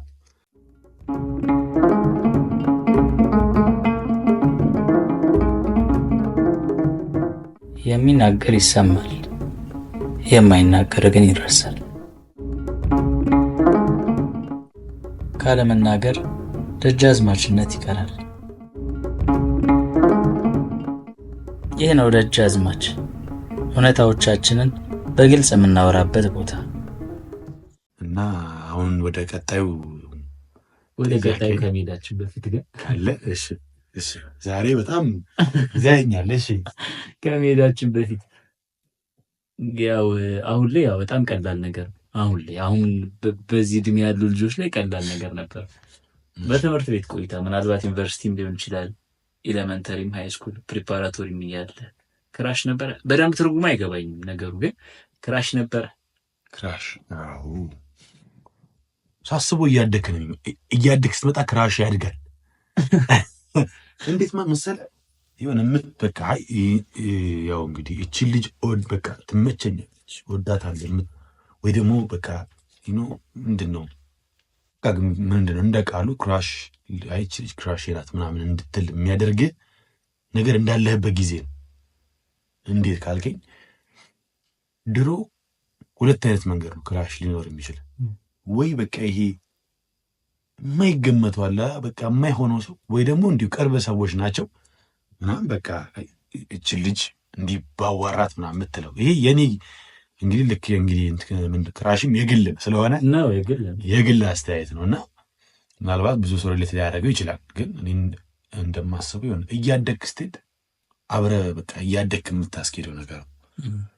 ለምሳሌ አሁን እንግዲህ እኔ አሁን ባለሁበት ጊዜ ልታስጠሩኝ ነው ክራሽም እና አለመድረክ ይቻላል። አርቲስት ናት፣ እሱም የኔም አርቲስት ናት። ለዛ ነው እና አሁን ለኔ ክራሽ ሳያት ደምሴ ናት። ክራሽ ከዛ ውጭ የለም ከተማሪው ና እነሱ እሱ ያልኩ እንዲሁል እንደ መሰለህ ቀደም ያልኩ እሱ ነው። ድሮ ተማሪያም እየነበርክ የምታየው ከአንተ በላይ የነበሩ ተማሪዎች በቃ ትንሽ አለፍ ብትል ምናምን ልታዋራቸው ልታገኛቸው ምናምን የምችለው ሰው ናቸው። ሳስበው አደግ እያለክ ልክ የሆነ እያደግክ የሆነ ቦታ ላይ ስትደርስ የምታየው የማትበላው በቃ አታገኝ። አሁን በምንም ታምር ሳያት ደምሴ ልንገናኝ አንችልም ማለት በቃ አንተ ምንድን ነው ላይፍ ስታይላችንም አይገናኝም። ልዩነት አለው ከእድሜ ጀምሮ በቃ አንገናኝም። ከዛ ደግሞ ድሮ ሳያት ደምሴ የነበረችበት እኔ ድሮ የነበርኩበት አሁን ሳያት ደምሴ ያለችበትና እኔ ያለሁበትን አስብ። ስለዚህ እሷም ሴሌብሪቲ ክራሽ ነው የምትሆነው። በቃ እንደዛ ነው። እኔም ሴሌብሪቲ ክራሽ ነው ያለኝ እና ከዛ አንጻር እንዴት ነው ከዛ አንጻር የሆነ ክራሽን የሚገባኝ እያደግክ ስትመጣ አብረው የሆነ የምትቀይረው ነገር ነው። እንደዛ ብዬ ነው የማስበው። የድሮ ክራሽን ግን አላስታውስም። እኔ እንጃ እኔ ያለኝ አይመስለኝም። የለኝም ሳስበው ብዙ ክራሽ ነበር። እኔ የለኝም። ካለኝም ያለችኝ እንዳልነው ከሆነ ሩታ ናት። ሩታ መንግስት በጣም ነው የምወዳት። ሳስበው ብዙ ሰው እንደዛ ነው የሚለው። እኔ እንጃ አላውቅም። ብቻ እኔ ግን በጣም ነበር የምወዳት። ሙድ ይዙብኝ ነበር ጓደኞቼ እራሱ ስንማር ትምህርት ቤት ምናምን የሆነ ሳስበው አንተ የምትለውን ሰው ሁሉም ሰው ሊለው የሚችለው የሆነ ምናልባት ገባ ማለት አንተ እንደዛ ብትል ነገ ደግሞ የሆነ ሰው የሆነ አንድ ሰው ብንጠይቅ በጣም ፕሮባብሊ የሚሆነው አርቲስት ነው። አብዛኞቻችን ብንጀምር ያሳለፍነው ጊዜ ነው መሰለኝ። በቃ ሴትን ብንጠይቅ ምናምን እንደዚህ የሆነ ወይ ዘፋኝ ነው ወይ ነገር ነው በቃ የሆነ እስከሆነ ጊዜ ድረስ ድሮ ግን በቃ የሆነ ሳስበው ግን አንዳንድ ጊዜ ክራሽ የሚሆነው ታላቅ ነው። እውነት ምናልባት እኔ ላይ ሊሆን ይችላል፣ ግን ታላቅ ነው የሚሆነው። ግን ድሮ የነበረ አሁን ለምሳሌ ወይ እንደዚህ ፕሪፕሬ ምናምን ሆነክ ክራሽ የምትለው ወይ ደግሞ የሆነ ጊዜ ላይ የምትለው ምንድን ነው ተቀራራቢ የሆነ ምንድን ነው አንተ ገፍተህ ብትሄድ የሆነ ምንድን ነው እንዲሁ ባታገኘው ራሱ በሰው ልታገኘው የምችለው ሰው ነው መሰለኝ። ከሆነ ጊዜ በኋላ ግን ማለት በቃ የሆነ እያደግ ስትመጣ እነሱንም ማየት አታገኛቸውም ነገር መሰለኝ። በቃ አሁን ሳያት ደምሴ ምንድን ነው እሷ ወይ ዘፈን ወይ ፊልም እስከሰራች ድረስ ዳሊያት አልችልም። እንደ ፊልሙን ባለ ዘፈኑን ባልሰማው ፖስተሩም ምናምን እንደዚህ ወይ ቲክቶክ ላይ ኢንስታግራም በቃ ላታየው አትችልም። በቃ የድሮ ፕሪፓም እየነበርክ ግን ከትምህርት ቤት አስወጣ በቃ የት ታገኛቸዋል? ማንም አንተ ማታስታውሳቸው እና የኔ ጋ ያለው እንደዛ ሳያት ደምሴ ነው። በዚህ አጋጣሚ ሳያት ደምሴ ሲመስለኝ ብዙ ሳትሆን አትቀርም። ሊሆን ይችላል። መቀጠል ትችላለህ። እንቀጥል። ሰዓታችንን በአግባቡ ለመጠቀም ያክል ድሮ ልጅ እያለ ምን መሆን ትፈልግ ነበር እና አሁን ላይስ ምን ነገር ላይ ያለው? እንዴት ስታየዋለህ? አሁን ያለህበት ምን መሆን ትፈልጋለህ? ይሄ ድሮ ኬጂ ምናምን ወይ እንደ አንድ ፍልታ ክፈኛ ነበረን ዶክተር ፓይለት ምናምን እንዳልነው አይነት ከሆነ ብዙ ነገር መሆን ፈልግ ነበር። ምን ኢቨን በሲኩዌንስ ነው የምነግርህ። ድሮ መጀመሪያ ላይ ድሮ ይሄ እንትን መሆን ፈልግ ነበረ፣ ሳይንቲስት ምናምን ሂሳብ ምናምን አለው ሲባል የዛኔ ሂሳብ ይመስለኝ 2 ሲደመር 3 ትልቅ ሳይንስ ነው እሱ ነበር ይመስለኝ። ከዛ ልክ 6ኛ ክፍል ምናምን ስንገባ ነው መሰለኝ ይሄ ስለ ጠፈር ምናምን ጋሊሊ ምናምን በአማርኛ ራሱ ነበር። እዚህ ላይ 6ኛ ክፍል ነበር ቀለሜ ነበርኩ ብያለሁ። 6ኛ ክፍል ነበር እና ህብረተሰብ ሳይንስ ምናምን የጀመረበት ሰዓት ከ5 ነው መሰለኝ ጀመረው እና 6ኛ ክፍል እንደሆነ አስተውሳለሁ ትምህርቱ ህብረተሰብ ሳይንስ እና መጣ። ከዛ በኋላ የአርምስትሮንግ ምናምን ወደ ጠፈር ሄደ ምናምን የሚባለው ትምህርት ላይ አስትሮኖመር መሆን በጣም አምሮኝ ነው ረጅም ጊዜ ካልተሳትኩ እንትኑን ይሄ ስኩዌንሱን ካልተሳትኩ ነው። ከዛ በኋላ ፊዚክስ ምናምን ጀመረ 7ኛ ክፍል ስንገባ። የዛኔ አስታውሳለሁ አስተማሪው ራሱ ሲያስተምር ስለ ፕሌን ምናምን እያወራ ነበር። ኤግዛምፕል ብሎ ፓይለት መሆን አማሪ ነው በእውነት ያንተ ተለየ ፓይለት መቼ ዘጋ በቃ አሉን መቻልኩ ሜዲትራኒያን ባህር ሲገባ የኢትዮጵያ እርም አልኩ። እኔ ደግሞ ዋና አልችልም። ዋንም ደግሞ በብርጭቆ ነው። ሻወር ከዛ ካለፈ ሻወር ነው በቃ። ከዚህ ውጭ እኔና አንገናኝ እንዲህ ዋና ምናምን የለም። እና የዛን ፓይለት ምናምን ሜድ ባህር ብዬ ተውኩ። ከዛ ላይ 10ኛ ክፍል 11ኛ ክፍል ምናምን ስንገባ ስልክ ጀመርን። ከዛ ተች ስልክ ምናምን እንዲህ አየን። ያው እኛ አይገዛልንም ስልክ እኮ ይኖርሃል። አብዛኛው ሰው የኖረው ይመስለኛል እንደዚህ ዩኒቨርሲቲ ሲገባ በቃ እንደዚህ ያበደ ተች ስልክ ምናምን እንደዚህ ሳምሰንግ አይፎን ምናምን የለም። ሰው ጋር ነው የምትጠቀመው እሱን ሳይ። ከዛ ደግሞ እንደዚህ አሁን ለትላልቅ ሰዎች ሰፈር ውስጥ እንደው ስልክ አስተካክለ የምታውቅ ከሆነ በቃ ትልቅ ኮድ የጻፍክ ነው የሚመስል። እነሱም እንደዛ ነው ትሪት የሚያደርጉ። በቃ ትልቅ የሆነ ነገር ያስተካከልክ ነው የሚመስለው። ስልኩም የሆነ በቃ የሆነ ከተበላሸ ነገር እንዲያመጣሁን ያለ አይደለም። አሁን ቤተሰቦቻችን ላይ አሁን ብራይትነስ ምናምን እኮ ነው እንትን ያደረግሽው። በቃ የሆነ ቀነስከው ምናምን እና የዛኔ በቃ የሆነ ረጅም ዘመን የቆየሁበት ሶፍትዌር ኢንጂነሪንግ መማር ወይ አይቲ መማር በጣም እፈልግ ነበር። ግን አይቲ ግን ኮምፒውተር ሳይንስ በጣም በቃ ምንድን ነው አሁን ይሄ ለሜዲሲን ተብሎ ዴንታል ሲባል አለ አይደለም በቃ የወረደ ምናምን ይመስል። በዚህ አጋጣሚ በጣም ይቅርታ ጠይቃለሁ ዴንታል እንግዲህ የተማራችሁ ሰዎች። ግን ሜዲሲን ተብሎ ዴንታል ሲባል በቃ የወረደ ነው የሚያዩዋቸው አብረውም ሲማሩ አሁን ግቢም ታስታውሳለህ። ልክ እንደዛ ሶፍትዌር ተብሎ የኮምፒውተር ሳይንስ ሲባል የወረደ ስለሚመስለኝ ኮምፒውተር ሳይንስ ሶፍትዌር ኢንጂነሪንግ እማራለሁ ብዬ አሰብኩ። ኢቭን በዚህ አጋጣሚ ግቢ ራሱ ሲሄድ ተሳስቼ ሌላ ግቢ ነው የሞላሁት ሶፍትዌር ኢንጂነሪንግ ያለ መስሎኝ ዩኒቨርሲቲ ምርጫ ላይ ስንመርጥ ከዛ ያው የመረጥንበት ሄድን ምናምን ስንደርስ የለም ተባልና በዛው ቀጠልኩ። ከዛ አንጻር እንደዛ ነው የተማርከው ትምህርት ካልከኝ ያው የተማርኩት መካኒካል ኢንጂነሪንግ ነው። ከሁሉም የጸዳ ነው ጭራሽ። ምናልባት ከፓይለቱ ጋር እንግዲህ ከሱ ጋር ከተገናኘን ነው እንጂ ከዛ ውጭ ከየትኛውም ጋር ነው የማይገናኘው። እንደው ቢያንስ ኮምፒውተር ኢንጂነሪንግ ምናምን ባረገው ይገናኝ ነበረ ቢያንስ። ግን ከዛ አንጻር እንደዛ ነው። ግን አሁን ላይ ግን እንዴት ታየዋለህ ለሚለው ግን ሳስበው የሆነ አሁን ብመለስም ወደኋላ ሀሳብን መቀየር አይመስለኝም። ይህን ነበር ምትማር። ምክንያቱም ህይወቱን ሳስበው ጥሩ ነገር አለው። በቃ ማለት ምናልባት አንዳንድ ጊዜ ማለት መሰለህ ያጣውን ነገር የምትለቀው ይሄ ነገር ለእኔ አይሆንም በማለት ነው። ምናልባት በጣም አስቀያሚ ኮድ የሚጽፈው ልጅ ሊሆን ይችላል።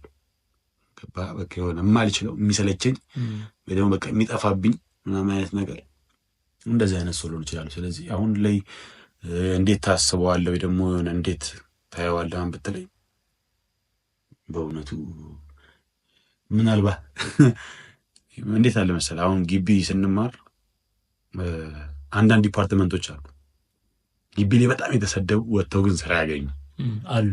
በጣም ቆንጆ ዲፓርትመንቶች አሉና የኛ ዲፓርትመንት ደግሞ በጣም የፎከርንበት ዲፓርትመንት ነው። ስንወጣ ደግሞ በጣም አስቀያሚ ስራ ቅጥር ያለው አንገት አስደፍቶን በጣም። በዚህ አጋጣሚ መካኒካል ኢንጂነሪንግ ማንም ሰው እንዳይማር የምለው ልጅ ነኝ።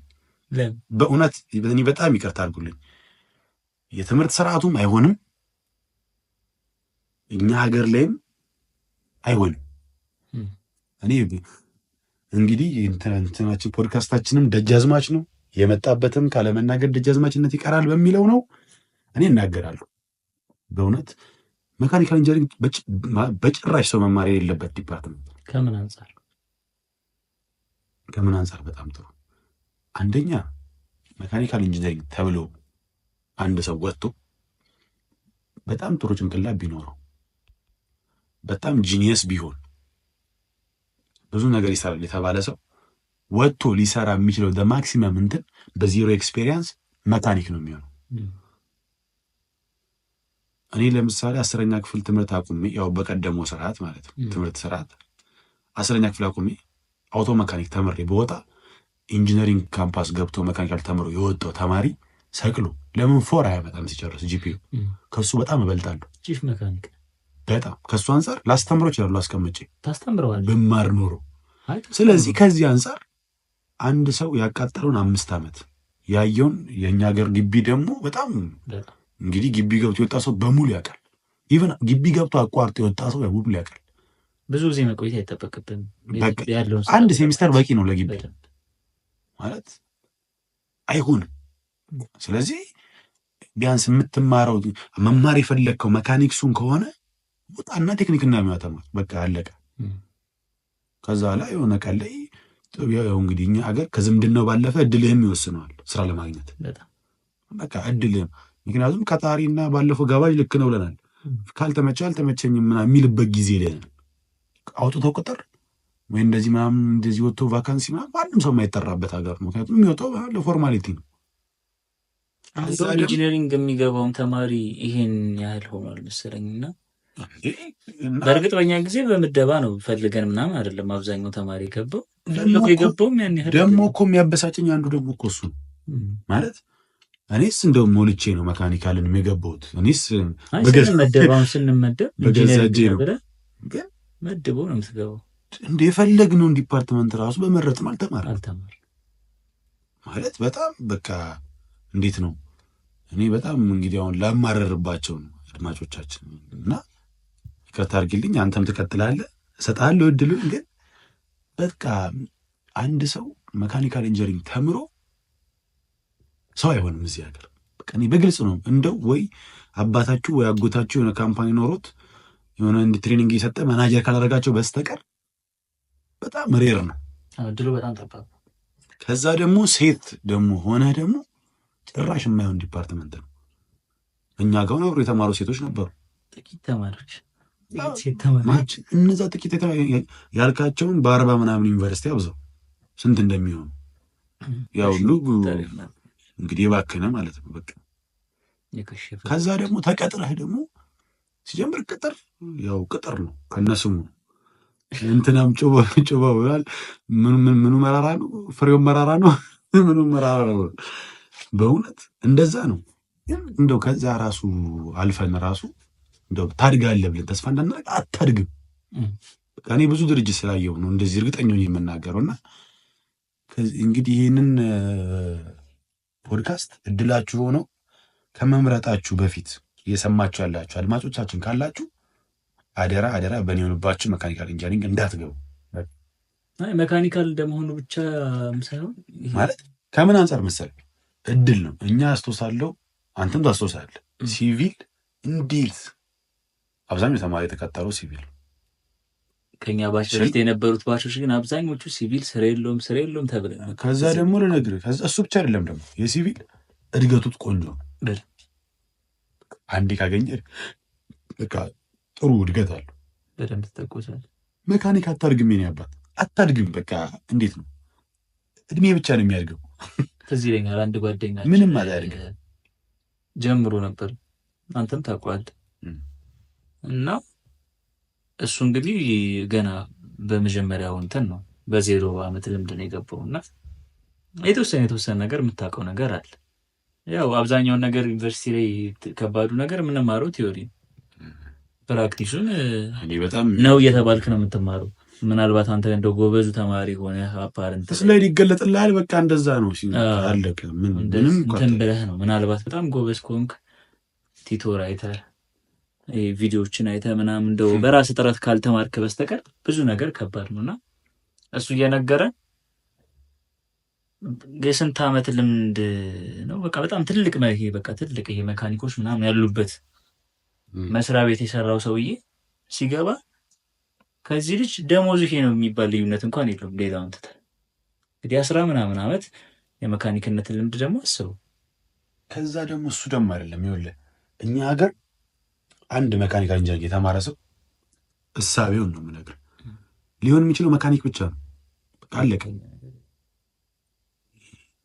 ያደለው ማኑፋክቸሪንግ ካምፓኒ ውስጥ ገብቶ የሆነ ነገር ማኑፋክቸር ያደርጋል ምናምን የሆነ ነገር ይሰራል። ዲዛይን አለው ያደለው ዲዛይን ያደርጋል ምናምን። እኛ ሀገር መካኒካል ከተማርክ መካኒክን አለቀ። ኢንዱስትሪም አሉ እነዚህ ነገሮች ግን ከዛ ደግሞ አስቀያሚ ነገር ደግሞ እሱ አይደለም እኮ እኛ ሀገር ይሄ የሌበር ክፍያ በቃ ጉልበት ክፍያ ያወጣ መቼ በቃ 18 ዓመት ኤክስፔሪንስ ቢኖር ጭንቅላት የሚሰራ አይመስለው። በጣም ብዙ ሰው ጉልበት በቃ ጡንቻ የሚሰራ ነው ይመስለው እና በቃ ለዛ ነው እድገቱም ያን ያህል ነው እያልኩ ያለው። ከምታድገው ምናምን በአመት ወይ ደግሞ 6 ወር 1,000 ብር ያቺ 1,000 ብር ተቆጥባ ብትል ራሱ አብዛው በአመት 12,000 ብር ነው። ዝም ብለህ 10 ዓመት ብትሰራ 120,000 ብር ነው። ምን በ120,000 ብር ምን ይገዛል? አይከባድ ቢዝነስ ሊጀምር ቢል ራሱ እኮ የ6 ወር ወይ የ3 ወር ለቢሮ አይከፍልም ይሄ ብር ዘንድሮ በቃ። ስለዚህ እኔ አሁንም የግል አስተያየት ነው ምናምን ብትሉም እኔ ከመናገር ወደ ኋላ አይደለም፣ ግን ኢንጂነሪንግ ሲጀምር እኛ ሀገር ላይ እንደ ኢንጂነሪንግ ጥሩ አይደለም። ከዛ ደግሞ ባለፈና ደግሞ ስኮፑን እናጥብበው ካለን ደግሞ መካኒካል ኢንጂነሪንግ የሚባል ዲፓርትመንት በፍጹም ሰው ሊማር አይገባም። በጣም ተጸጽቻለሁ። ግን እንዴት መሰለህ ከአሁን ላይ እኔ ምንም መሰለህ የማስበው እኔ አሁን ትምህርቱን ሳይሆን ያሳለፍኩትን ህይወቱ ምናምን ጥሩ ስለነበረ እኔ አሁን በህይወቱ ጽናናለሁ። እናንተ ግን አሁን የማትጽናኑበት እሱ ልትገቡ ስለምትችሉ እንዳትገቡ። እኔ አሁን ሀሳቤ እሱ ነው። ደግሞ እኮ እኛ በተማርንበት ጊዜ ደግሞ አብዛኛው ራሱ ቁጥር የነበረው እኮ መካኒካል ዲፓርትመንት ነበረ። መጀመሪያ ስንገባ ስናልቅ ትንሽ አነስን እንጂ መጀመሪያ ስንገባ እኮ ብዙ ተማሪ ነበረ። መካኒካል ስንገባም እንደ ዲፓርትመንት ሲመረጥ ብዙ ተማሪ ነበር። እና ወይ እንደዚህ እንጨት ቤት ምናምን እከፍታለሁ የሚል ሰው ምናምን እንደዚህ ወይ ብረት ቤት እንደዚህ በቃ ተስፋ ያለው ሰው ካልሆነ በስተቀር በግሉ የመስራት እድሉ ያለው በቃ ካልሆነ በስተቀር በፍጹም እኔ አያዋጣም። ተቀጥሮ ለመስራት ከባድ በፍጹም። ከዛ ደግሞ ላሳድገው የምትለው ትምህርት ደግሞ አይደለም። በዲግሪው ተስፋ ያላየ ማስተርስ አድርገው ምን ታደርገዋል? ሁለተኛ ዲግሪ ያለኝ ትልበት ምን ከዛስ በቃ ምንም። እውነቴን ነው የሰው ልጅ እኔ ይቅርታ አድርጎልኝና በዚህ አጋጣሚ ትምህርት በጣም ጥሩ ባለፈውም ብለናል ስንናገር፣ ግን በቃ ትምህርቱ ኢፌክቲቭ መሆን አለበት ብዬ አስባለሁ። አሁን እኛ ከስንት ዓመት እንግዲህ ያስቡ እንግዲህ ስንት ዓመት እንደሆነ አሁን ላይ እንደ ድሮ ወይ ደግሞ እንደወጣንበት ጊዜ አናስታውስም ብዙ ነገር። እኔ አንደኛን እርም ብዬ በቃ እንትን መርጬ ነው ጎራ መርጬ ነው። ያልመረጠ ተማሪ ቢኖር በቃ አስቡ። አብዛኛው ሲጀመር እኔ ትልቁ ችግርም ነው ይመስለኝ ይሄ ትምህርቱን ስንማረው የነበረው አይነት ነገር ይሄ ውጤትና ይሄ ፈተና ተኮርም አድርገን ስለሆነ ስንማረው የነበረው አይነት ውጤት ከመስቀል የተሻለ ውጤት ከማምጣት ነገር አንጻር ነው እንጂ የምር እውቀቱንም ከማግኘት አንጻር አልተማርም። ያው ይሄ የእኛም ችግር ብቻ ደግሞ አይደለም። እኔ ይቅርታ አድርግልኝና አሁንም ግቢ ውስጥ እኔ በጣም ብሶተኛ ልታደርገኝ ነው፣ በጣም ብሶ ልታስወራኝ ነው እንጂ ግቢ ውስጥ ተማሪ ጥፋት የሌለበት ተማሪ በቃ አካል ቢኖር ግቢ ውስጥ ተማሪ ነው። አስተማሪኝ ስላላየሁት ምናምን አይደለም፣ በእውነት ነው የምነግርህ። እንዴት መሰለህ የትምህርት ስርዓቱ አሁን ደግሞ አሁን ጭራሽ ከብዷል። የእኛን ጊዜ ስናወራ ትምህርቱ በራሱ የሆነ ያለው ይሄ አንዱን ኮርስ ይዘጋል ምናምን እንደዚህ ያለው ጣጣ የአስተማሪዎቹ ፈተና ምናምን እንድታልፍ የሚፈለግ አይደለም። እኛ እናስታውሳለን እኮ ተማሪ እንዲቀነስ ይፈለጋል ሲባል እኮ እናስታውሳለን። ለምን ገባን? መጀመሪያ እኮ ከፍሬሽ እኮ ቢያንጠባጥቡን ኖሮ ሁሉም ሰው ጎራውን ይመርጣል። በቃ በጊዜ ተፍ ብሎ ህይወቱን ይይዝ። ምክንያቱም አሁን የተረዳሁት ነገር እዚህ ህይወት ላይ ቅድም ስላልከኝ ነው ጥያቄ፣ አሁንስ ስላልከኝ ነው። አሁን የተረዳሁት ነገር እዚህ ህይወት ላይ አማራጮችን ለማየት ራሱ ማገገሚያ ስራ ያስፈልጋል።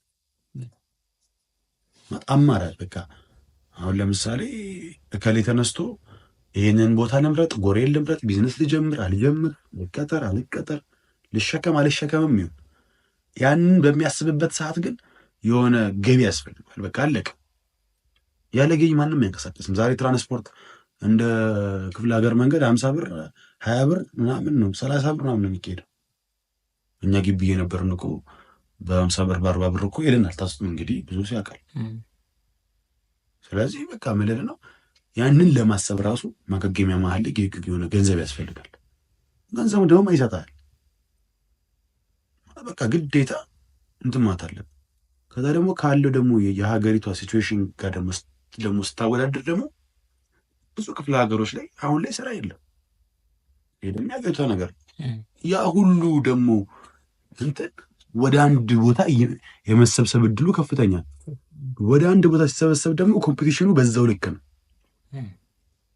ስለዚህ በቃ የሆነ ቢያንስ አስቀድመው ቢጥሉን ቢነግሩን ኖሮ ቀደም ብለን ያ ሁሉ ተማሪ ሳይወጣ በፊት አማራጭን ትፈልጋለህ። ያ ማገገሚያ ጊዜ ይሆናል። ቢያንስ 5 ዓመት ባገግም እኮ እኔ ዛሬ የሆነ ተማሪ ሲወጣ ከሱ እኔ 5 ዓመት ምናምን እንዲቀድም ያለው ገባ።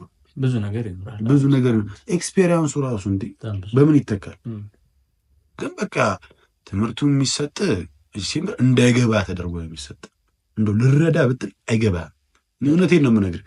ቢገባህ ራሱ እስከሆነ ጊዜ ነው የምትረዳው ያንን ነገር። ታይም ፍሬም አለው። ፈተና ተፈተነ ወጥተህ ያው ፈተና ድጋሚ ቢሰጥ ከቀናት በኋላ ላሰራው ትችላለህ። ግዴታ የሆነ የፈጠነ ሸምድደህ እዛው እንዴ በጣም እናስታውሳለን ነገር እንዴ ፈተና ስንገባ እኮ የሆነ ወረቀት ይዘን እያደበብን የገባንበት ቀናል። ስለዚህ በቃ የሆነ እኔ ግቢ ውስጥ ይሄ ሌላ ነገር ትተሙ ግቢ ውስጥ የተፈጠሩት ነገሮች ይሄ እንደ ሀገር ምናምን የነበረው ችግር ብጥብጥ ምናምን እሱን ነገር ሁሉ በቃ ትተነው ወደ ጎን የትምህርት ስርዓቱን ብቻ ራሱ ብናየው በጣም ከባድ ነው። ማለት አስተማሪው እንደ አስተማሪነቱ በቃ አሁን ለምሳሌ እንደ አስተማሪ ላከብር የምችለው ክላስ ውስጥ በስትክክል ሲያስተምር፣ ከክላስ ውጭ ደግሞ ለምጠይቀው ጥያቄ መልስ በስትክክል ሲሰጠኝ ነው። በስትክክል ካላስተናገደክ አንተ በስትክክል እሱን ማስተናገድ ያለብህ ተብሎ መታሰብ የለበት። ይሄ በግልጽ ነው። በጣም ብዙ ተማሪ ፈርቶ ነው የሚኖረው ግቢ ውስጥ። አስተማሪውን ፈርቶ ነው የሚኖረው። ምክንያቱም በግልጽ ይነገራል። በቃ ይሄ ነገር ይበላሻል፣ አይሆንም ተብሎ ይነገራል። ስለዚህ ሀሳባችንን ሳንቦረቀቀው ብሶት በጣም ብሶተኛ ሆኜ ነው ግቢ። በጣም ይቅርታ አድማጮቻችን፣ ሀሳባችንን ሳንቦረቀቀው ምን ልል ነው ይሄ መካኒካል ኢንጂነሪንግ የመማር ሀሳብ ያላቸው ሰዎች እና ምክሬን ለመስማት ፈቃደኛ የሆኑ ሰዎች ካሉ በፍጹም እንዳይገቡ በይ። የሆነ አፕሊኬብል የሆነ ትምህርት ተማሩ። ምክንያቱም አሁን ላይ ጊዜው ዝም ብሎ ፓሽንን የምትማረው ነገር ቀደም ብያለሁ። የሆነ ነገር ለማድረግ ማገገሚያ ጊዜ ያስፈልጋል። በቃ ፓሽንን ለመማር መጀመሪያ ኪስህን ሙላ፣ ሆድህን ሙላ። በቃ ይህ ግልጽ ነው። በቃ ግልጽ ነው። እስከም ቤተሰብ ላይ ቁጭ ብለን እየበላን አንኖር መቼስ አይደል? በቃ ከግቢ ወጥተህ ደግሞ በጣም ይከብዳል። በጣም ከባድ ነው። ስለዚህ መጀመሪያ ፓሽንን ሳይሆን የምለው የሆነ ነገር አንተ ኢፌክቲቭ ሆነ የምትሰራበት። በእርግጥ የማይረባ ነገር አይሆንም፣ አንተ ማቸው ነገር አይሆንም መቼስ። ለምሳሌ ቀጭን ሰው ምናምን እንደ አጉል ቅርጽ ያለው ሰው ሆነ ፋሽን ሾው እማራለሁ ሞዴሊንግ አትልም። ስለዚህ በቃ የሚሆን ከአንተ ጋር የሚሆን ከዛ ደግሞ ጊዜውን ደግሞ ያማክል ጊዜውን ዋጀ ነገር ከሆነ በደንብ የተሻለ መሆን ይችላል። በቃ ስለዚህ እሱን በደንብ መማር ነው የምለው። እሱ ነው በጊዜው አፕሊኬብል ሊሆን የሚችል ነገር እንደወጣችሁ ብትችሉ ለብቻችሁ በፍሪላንስም ይሁን ለብቻችሁም እንደዚህ እንዴትም ይሁን ተቀጥራችሁም ይሁን ብቻ ግን ወዲያው ብትጀምሩ የምትችሉት ስራ ተማሩ። እሱን እየተማራችሁ ብትፈልጉ የማታ ብትፈልጉ የቀን ብትፈልጉ የርቀትም አድርጋችሁት ፓሽኔ ነው የምትሉት፣ ወደፊት መስራት የምፈልገው ነገር ነው የምትሉት ላይ ተማሩ። በቃ በጣም ብዙ ኦልሬዲ ተሸውዷል። ምክንያቱም እንደ ሀገር ያለን ሲስተም አንድ ነው። ኬጂ ትጀምራለህ 1 2 3 4 ብለህ እስከ 12 ትምህርት ያለ 12ኛ ክፍል። አሁን ደግሞ ጭራሽ በሰቀቀን ነው የምታልፈው። አለፈ ግቢ ያለ ኢንጂነሪንግ ከሆነ 5 ዓመት ነው። ሌላ ኦልሞስት 6 በለው ደግሞ ተጨምሯል። ደግሞ ትንሹ 4 ዓመት 5 የጨመረ አይመስለኝም፣ ግን በጣም ትንሹ ዓመት 4 ዓመት ከዛ ያነሰ ቀረ መሰለኝ። ከዛ ደግሞ ያገር ብዙ ነገር አለ ግቢ ውስጥ ህመም አለ ምን አለ እሱ ካለ ሊኖር ይችላል። አስቡ። ስለዚህ ጊዜውን ያማከለ እንደወጣችሁ አፕላይ ልታደርጉት የምትችሉት ስራ ተማሩ። ከዛ በኋላ ኢንጂነሪንግም ዶክትሬትም ፕሮፌሰርነትም ሁሉም ያምራል።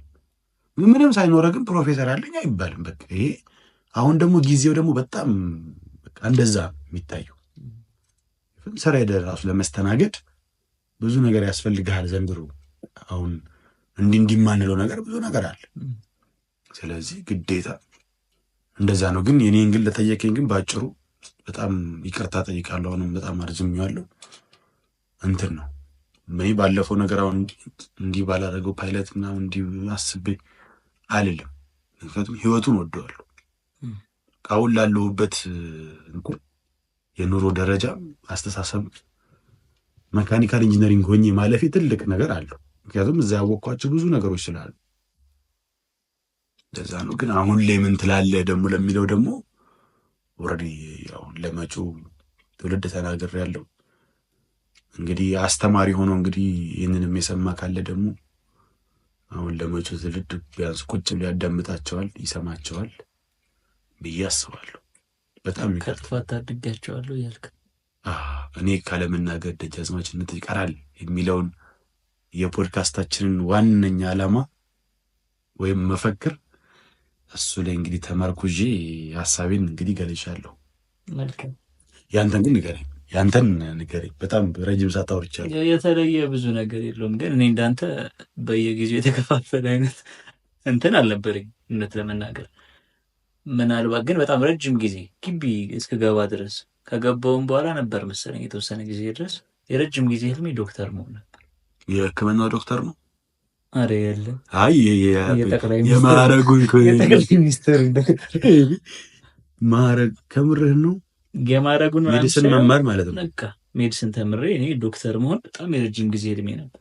ምናልባት እዚህ የሚል ከሆነ እኮ ድሮ ምን መሆን ትፈልግ ነበረ ተብሎ ምናምን ነገር ነበር። የፖሊስ ከሆንክ የፖሊስ ልብስ ይሰራል ኬጂ ምናምን አለ የዶክተር ልብስ ምናምን ተደርጎ ምናምን ብቻ እንደሱ አይነት ፎቶ አለኝ። ጓደኞቼ መርፌ ሶጋ ምናምን ተደርጎ ፎቶ አለ እስካሁን ድረስ ትዝ ይለኛልና ረጅም ጊዜ ህልሜ ዶክተር መሆን ነበር። በመሀል ፓይለት በዛው ይሄ ዶክተሩ ሳይጠፋ ፓይለት መሆን ነበረ። ግን እንዳልከው ቅድም ያልከው የሜዲትራኒያን ምናምን መጣ። ከዛ ደግሞ ይገለበጣል ምናምን በሚብለውን ነገር መስማት ጀመረ። ምናምን ይቀረበታል። ከዛ እሱ ምናምን ነገር ሲመጣ ደግሞ ልጅ ነህ ሞት ትፈራለህ። ዶክተርን ደግሞ በጣም ብዙ ጊዜ አሁንም ያሉ ልጆች በጣም የሚጓጉለት ሰው ማዳን አለው ምናምን ነገር እሱን ስታስብ ምናምን ነገር ነው። የታመመ ሰው ስታይ በቃ እነሱን መርዳት ነው የምታይ ምናምን። አንድ ቀን ተመኝቼ አላውቅም። እኔ በጣም ረጅም ጊዜ አልኩ ግቢ እስክገባ ድረስ ግቢ ገብቼ ሞክሬያለሁ ለመግባት ሜዲሲን ለመግባት ሞክሬያለሁ። ግን ያው የትምህርት ስርዓቱ ደግሞ በጣም አይፈቅድልህም ነበር በእኛ ጊዜ። ግዴታ ግባ የተባልክበት ትገባለህ፣ አይካልክ ትሄዳለህ። ማንም አንተ የሚያባብል የለም። 1000 ምናምን ተማሪ በየአመቱ ይመጣ ነበር። በሞላበት ተማሪ ውስጥ ማንም አንተ ቼክ የሚያደርግህ አይኖር። እሱን ሁላ ሞክር ግቢ ከገባው በኋላ ሞክሬ ነበረ ምናምን ነገር። ግን አሁን ለኝ ሳስበው ግን እንኳን አልገባው ነበር። የሆነ በቃ አንዳንዴ አቅምህን ታይበታለህ። ቅድም ምን የሚያልኩት እሱ አቅምህን ታይበታለህ። በሆነ ኖሮ እኔ እዛ ላይ ምናልባት ማልሆን ሰው ሊሆን ይችላል። ብዙ ጓደኞች አሉ። ለምሳሌ አሁን ያው የግቢ ተማሪ ስትሆን ትገናኛለህ። የምትገናኝበት ነገር ምህዳሩ በጣም ሰፊ ነው የሚሆነው እና በዛ አጋጣሚ ስትገናኝ ታወራለህ ምናምን። አሁን ከሌሎቹ ዲፓርትመንት ጓደኞቻችን ጋር ምን ያህል ጊዜ እንደምናሳልፍ ታውቃለህ። የሕክምና ተማሪዎች ደግሞ ያላቸውን ጊዜ ታውቃለህ። እና እሱን ሳይ እኔ በዛ ቦታ ብሆን ኖሮ ያን ነገር ማድረግ አልችልም። እውነት አሁን ሊሆን ሳስበው ራሴን ሳየው አይደለም ያኛውን ይሄ አሁን ያለውን አይነት የትምህርት መስክ እንኳን የተወጣንበትን መንገድ ራሳችን እናውቃለን። እና እሱን ሳስበው እግዚአብሔር የፈቀደው ነው እና በሱ ምንም አይጸጽተኝም። ከዛ የተለየ አጋጣሚ ባይኖረው ግን በጣም ትልቁ ነገር ይመስለኛል ግቢ ከገባው በኋላ እኔ ራሴን ሰርቶኛል ብዬ አምናለሁ። በብዙ ነገሮች እኔ ከትምህርቱ በላይ ብዙ ነገሮቻችንን ያስተካከልንበት አሁን ላለንበት ነገር የሆነች ነገር ያክል አበረከተ ብዬ ማስበው ብዙ ነገር አበርክቶብኛል ብዬ አስባለሁ እንጂ ከዛ የዘለለ እንደው ያው የምንወሻሽበት መድረክም ስላልሆነ እውነታዎቻችንን በግልጽ እንደማውራታችን መጠን እኔ እንደዛ ብዬ እኮ ነው የሁሉ ሰዓት ብሶት እንደማውራታችን መጠን ያው ሁለታችንን ብሶት ካወራን ልክ ስለማይመጣ የኔን ብሶት ስለተናገረን ግን በቃ እኔ አታረፍኩበት የምለው ነገር በጣም ትልቁ ነገር ሰው ነው፣ ህይወቱ ነው ያልኩ ቅድም እሱ። ከዛ ውጪ ህይወትና ሰውን ከማትረፍ የዘለለ ነገር እንደ ዩኒቨርሲቲ ገብተህ በመማርህ አተረፍከው ብላችሁ የምትጠይቁኝ ነገር ካለ አልዋሻችሁም፣ ምንም አላተረፍኩም በእውቀት ደረጃ ይሄ ግን ያለኝን አሁን የሚያጣው ግን 12ኛ ክፍል ለማለፍ የሚሞክሩ ሰዎች ሀሳባቸውን በነገር ላይ አሁን ላይ ይቅርታ አድርግልኝና አይ እኛ ባንልም አብዛኛው ሰው በትምህርት ያለውን ነገር ትቷል። ከሆነ ጊዜ በኋላ ሲጀመር ተማሪ መማር የጀመረው መንጃ ፈቃድ ለማውጣት ነው የሚመስለኝ። በጣም በነገር ላይ በጣም ሲሉ ሰማና አደነግጥ ነበር። እኔ ወደፊት ሰው እንዳለ ትምህርት ጠል እንዳይሆን እስከ ረጅም ጊዜ ድረስ ትዝ የሚል ከሆነ ህልማችን ዩኒቨርሲቲ መግባት ነበር። አሁን ያሉትን ግን እኔ ይቅርታ አታሷሸኝ። በጣም ብዙ ቦታ እንደ ሰፈር የገቡ ልጆች ያውቃለሁ። ዩኒቨርሲቲ መግባት ትልቅ ቁም ነገር ነው። ማትሪክ ማለፍ ትልቅ ሰው እንዲህ ይሳል ነበረ። ማትሪክ ሲጀመር ከወደቅ አስረኛው ሰው ያጨለማል። አስረኛ ክፍል ማትሪክ እስኪቀር ድረስ ግን አብዛኛው ሰው ደግሞ ያን መውደቁ የህይወቱን መስመር በሆነ መልኩ እንዲያስተካክልም ደግሞ ያደረገው ይመስለኛል። እንደ ደጃዝማች ፖድካስት አንድ ተረት እንጣልና ፊተኞቹ ኋለኞች የሚባሉ ነገር እውነት በደንብ በቃ በእኛ በራሴ ህይወት ነው ያየሁት። ኋለኞች ደግሞ ፊተኞች አንዳንድ ጊዜ አይባልም። በእርግጥ እንደዚህ ለምን አደረከኝ አይባልም። እኔ መውደቄን ተመኝቼው አውቃለሁ። እንደው በወደቅኩ ኖሮ ብዬ አውቃለሁ። እኔ በወደቅኩ ሳይሆን ያው እንደዚህ ትንሽ ለመጎረር አልፌ ግን ውሳኔውን በወስን እሱ እንደሱ ቤተሰብ ግን በወደቅኩ ብዬ አውቃለሁ። አሁን የሆነ ደግሞ ከባቢህን ነው የምታየው። አሁን ሁል ጊዜ ከባቢህን አይተህ ነው የምትኖረውና ጓደኞችህን ታያለህ ምናምን። ከዛ አሁን ደግሞ አንተ ያለህበትን አይተህ እነሱ ያሉበትን ስታይ ደግሞ ከባድ። ያው ደግሞ ይነስም ይብዛም የምቀኝነት ባህላችን ብቻ እንዳጠቃላይ እንዳልኩ የተለየ ነገር አላገኘሁበትም፣ ግን ያስተማረን ነገር ይበልጣል። ያስተማረን ነገር በጣም ብዙ በሆነ እሱ እንዴት ነው ግቢ እንዴት መሰለህ ግቢ ተምሮ የወጣ ሰው በእኔ እምነት ነው የምነግርህ፣ ግቢ ተምሮ የወጣ ሰው አሁን ባለንበት ከረንት እንትን ሲቹዌሽን ምንም ነገር ማለፍ ይችላል ብዬ አምናለሁ። እንደው ምናልባት ግቢም ወይ ደግሞ ሳይኖረው የወጣ ሰው ካልሆነ በስተቀር ብዙ ነገር የማየት እድል ያለው ኢትዮጵያ ውስጥ ግቢ ተምሮ የትኛውም ግቢ ይሁን ከደህና ግቢ እስከማይታወቀው ግቢ ዩኒቨርሲቲ ገብቶ የወጣ ሰው እዚህ ሀገር ምንም ነገር ውስጥ ቢገባ ሰርቫይቭ ማድረግ ይችላል ብዬ አምናለሁ። የአገር ሰው ጸባይ ነው የምታየው። እንዲህም ይታሰባል እንደሚያስብል ብዙ ጸባዮች ታያለህ። አጠብቅም አንዳንዴ ምግቡ ማለት ከፍለህ የምትበላበት ቦታ ምግቡ አይገናኝም ከቤትህ ጋር። የካፌው ሌላ ነው፣ አይን ነገር ይወራል። በጣም ብዙ ተግዳሮት፣ ብዙ ነገር የነበረው ግጭት መሀል ላይ በጣም ብዙ ነገር። በቃ ግቢ ገብቶ የወጣ ሰው ሌላ ነገር አዲስ ይሆንበታል ብዬ አላስብም። በተማሪ ብሳል አንዳንዴ እንድትል የሚያደርጉ ነገሮችን ለምታይበታል። አንዳንዴ እንደውም የተማረ ሰው ብዙ ነገሮችን ያመዛዝናል ምናምን እንላለን፣ ግን አንዳንድ ሰው ላይ ደግሞ የምታየው ነገር የሆነ ይሄ መማሩ ማወቁ በራሱ ይሄ ጨለምተኛ ያደረገው ይመስለኛል። ሳስበው ድሮ እነ ፋዘር የተማሩት እርሻ ምናምን የሚባለው ትምህርት አይጠቀም አሁን ካለ ተማረው ከሚባለው አሁን በነገር ላይ አዲሱ ካሪኩለም ላይ እየገቡ አሉ። ያኔ ከነበሩት ስርዓተ ትምህርት እርሻም አለ ያስተምራል። እርሻን አላውቅም፣ ግን ሌሎቹ አሁን ይሄ እደ ጥበብንስ ማን ያስተምራል አሉ። ብቻ ትምህርቶች የሆኑ ትምህርቶች ከድሮ ስርዓተ ትምህርት ላይ ተካተቱ አሉ። በነገር ላይ ላወቀበት አሁን በኢንጂነሪንግም ገብተህ ምናምን ወርክሾፕ ምናምን ጥበብ ነበር የሚያሳየን አተን እንደዚሁ እንትን ከሰርን እንጂ። ለማንኛውም ግን አድማጮቻችን ላይ ብዙ አናማርባቸው። ስለዚህ አሁን ጥያቄን እኔ እንደዚህ መልሻለሁ። ሌላ ጥያቄ ካለ ሀሳብን አንሳው ነው። ዛሬ በጣም እድሉ ተሰጥተዋል። ደግሞ ጥያቄዎች ደግሞ ከባድ ናቸው። ምን ተረዳት በጣም እንደው የጊዜው መሄድ ምናምን እንዳለ ሆኖ እችም እድሜ ሆና ትዝታ በዛባት ነው የሚባለው እና በጣም ብዙ ትዝታዎች ያወራል እየመሰለኝ ነው። ገና በዚች 20 ምናምን በሆነች እድሜ ውስጥ የሁላ ነገር ማውራት ከቻለ በጣም ብዙ ትዝታ አለ። ትንሽ ከፍ እያልን ከሄድን አስበው ዛሬ ብትሞት አንተ እውነቴን ነው እኔ ቀልድ ያለ ይወራል፣ ብዙ የሚወራ ነገር አለ። በቃ አላውቅም። ቅድም የሚያልኩህ እሱን ነው። ከኛ በፊት የነበሩ ሰዎች ምናልባት ስለ ህይወት፣ ስለ ስራ፣ ስለ ገንዘብ ምናምን እንደዚህ በጊዜ አላስቡም መሰለኝ። ይመስለኛል። ለዛም ነው ባለፈው መጀመሪያ ፖድካስታችን ላይ ስናወራ ትዝ ካለክ የቤተሰቦቻችንና የእኛ እድሜ የተቀራረበ አይደለም በጣም ብዙ ሰፊ ቤት ውስጥ ልዩነት መኖሩ እና እነሱ በእኛ እድሜ አሁን ባለንበት እድሜ ላይ ሳስበው ብዙ ህይወትን አላሰቧትም። ማለት እንደዚህ ስራን በደንብ እንትን ብለው የሚያገኙትን ገንዘብ ለመቆጠብ የሆነ ደረጃ ላይ ለመድረስ እንደዚህ እኔ እንደዚህ ያደረጉ አይመስለኝም። የግል ነው ደግሞ ምናልባት አስተውለው ከሆነ አላውቅም፣ ያኔ የእነሱ ቤተሰቦች ሲያሳድጓቸው ያሳደጉበት መንገድና የእኛ ቤተሰቦች ደግሞ እኛን ያሳደጉበት መንገድ በጣም ይለያያል። ምናልባት አሁን የእኛ ቤተሰቦች እኛን ያሳደጉን ብዙ ነገሮች እንዳይጎልብን አድርገው፣ ግን እነሱ በፊት ያልተደረገላቸው እኛ ላድርገው ሲጀምር ዋናው ፎከስ እሱ መሰለኝ። ለዛ ነው ምን ጎደለብህም የምትባለው ነገር እና ያን ነገር ደግሞ ወርዶ ማየት ይፈልጋሉ። አሁን እኛ ስለ ህይወት በደንብ እንድናስብ፣ ራስን ስለመቻል በደንብ እንድናስብ የሚያደርገን ነገር እነሱ እኛ ላይ የከፈሉት ዋጋ ብዙ መሆን ይመስለኛል። እና አንዳንዴ በትምህርታችንም በቃ ሙጭጭ ብለን ይህንን ሁሉ ዓመት እንድናሳልፍ ያደረገን እነሱ የሚከፍሉት ዋጋም ትልቅ መሆኑ፣ በዛ ላይ አሁን ቤተሰቦቻቸው እነሱ አሁን ያሳደጓቸው ቤተሰቦች ከኛ እንደሚጠበቀው እነሱ ከነሱ አይጠብቁም።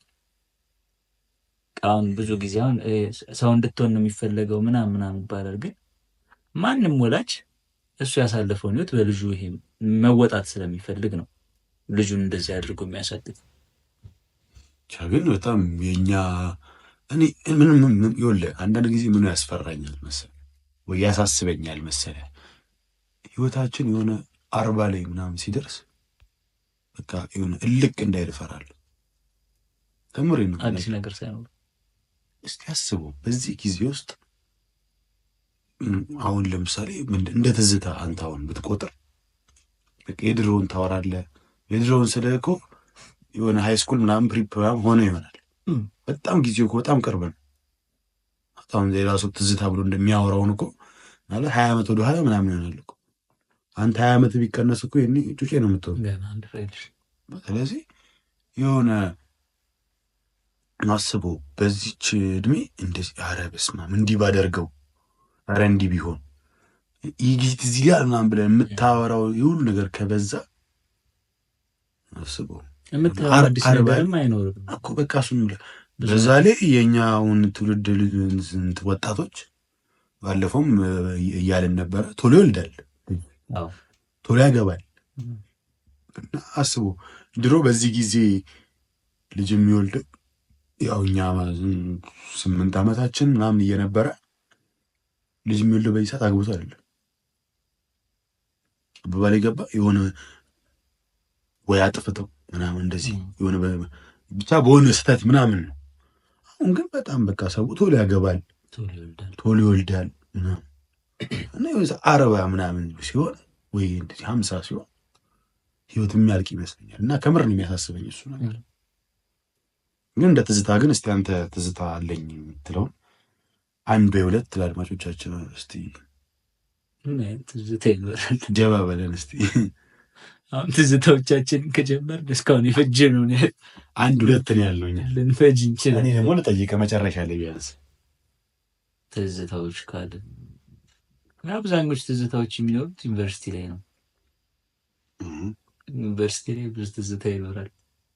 የሚያጋጥሙ ነገሮች አሉ ግቢ ላይ እና ጥሩ ነገሩ ይሄ እኔ ብዙ ነገር ያየው ልጅ አይደለሁ ማለት ይሄ በጣም ብዙ ነገሮች ያየውን ማለት ከሰው ያጋጥመኛል ምናምን የተለየ ያጋጠመኝ የሚለውን ነገር አላጋጠመኝም። ከአንድ ነገር በስተቀር ሰው ያጋጠመውን በሙሉ አጋጥሞኝ አሁን የተለየ ፈተና ላይሆን ይችላል። ግን አሁን ግቢ ተማሪ ስትሆን እንትንን አሳልፋል ምናምን ካልከው ካላሳልፍኩት እንደው ብዬ የማስበው የፍቅር ጓደኛ አልነበረኝም።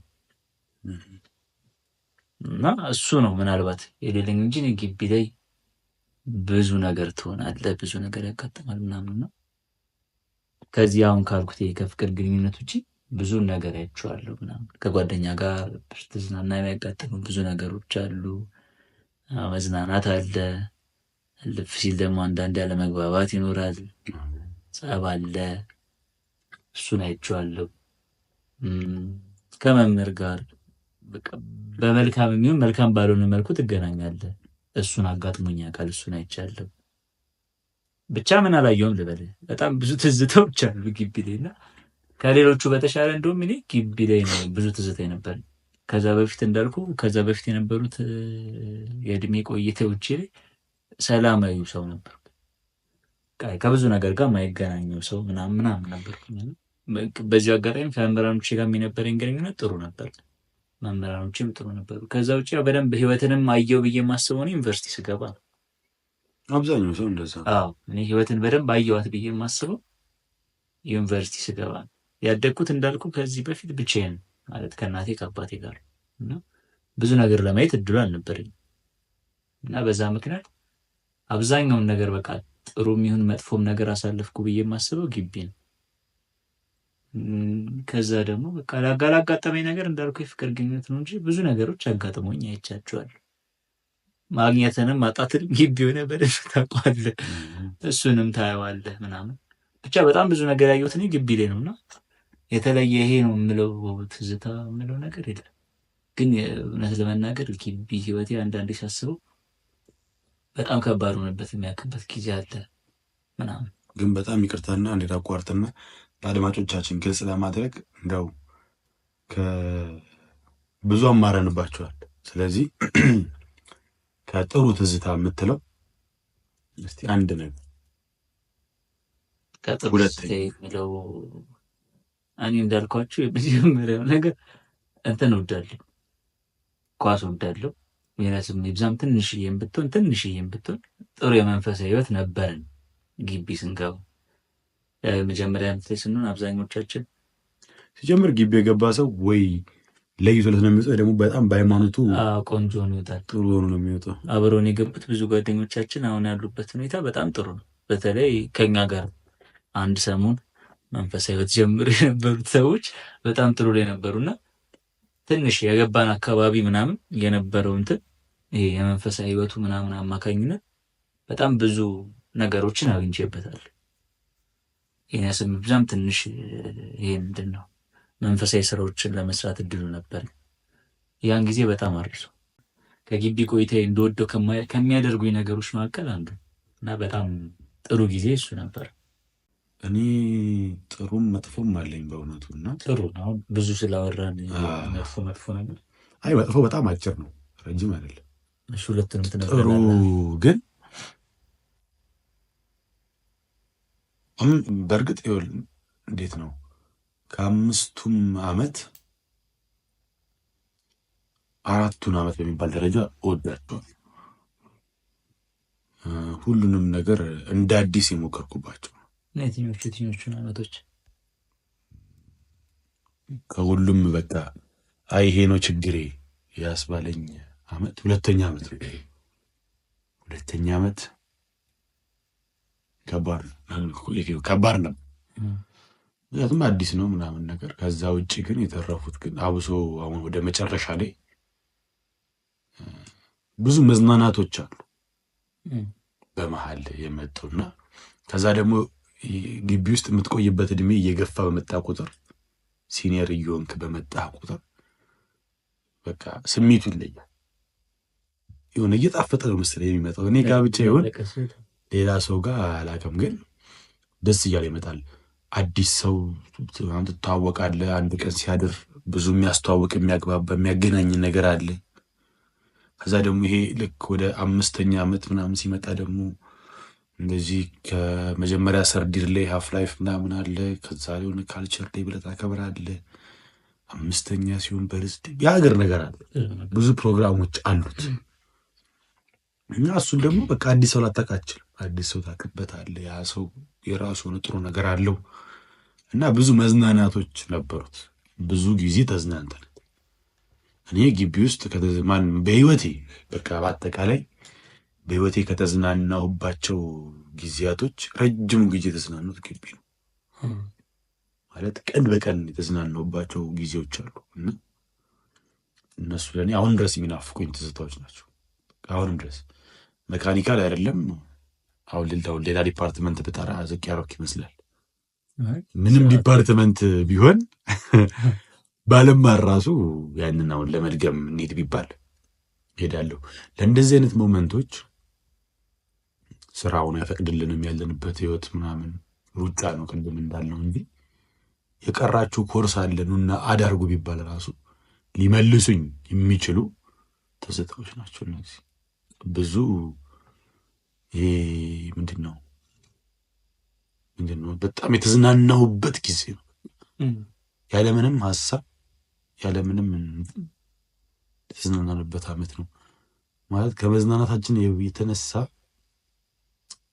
ሰዎች ኦን ሬጉላር ቤዝስ ወይ ደግሞ በኖርማል ጭንቅላት ይሄ መዝናኛ ጊዜ ነው ብለው ያላሰቡበትን ሰዓት ራሱ ተዝናንተናል።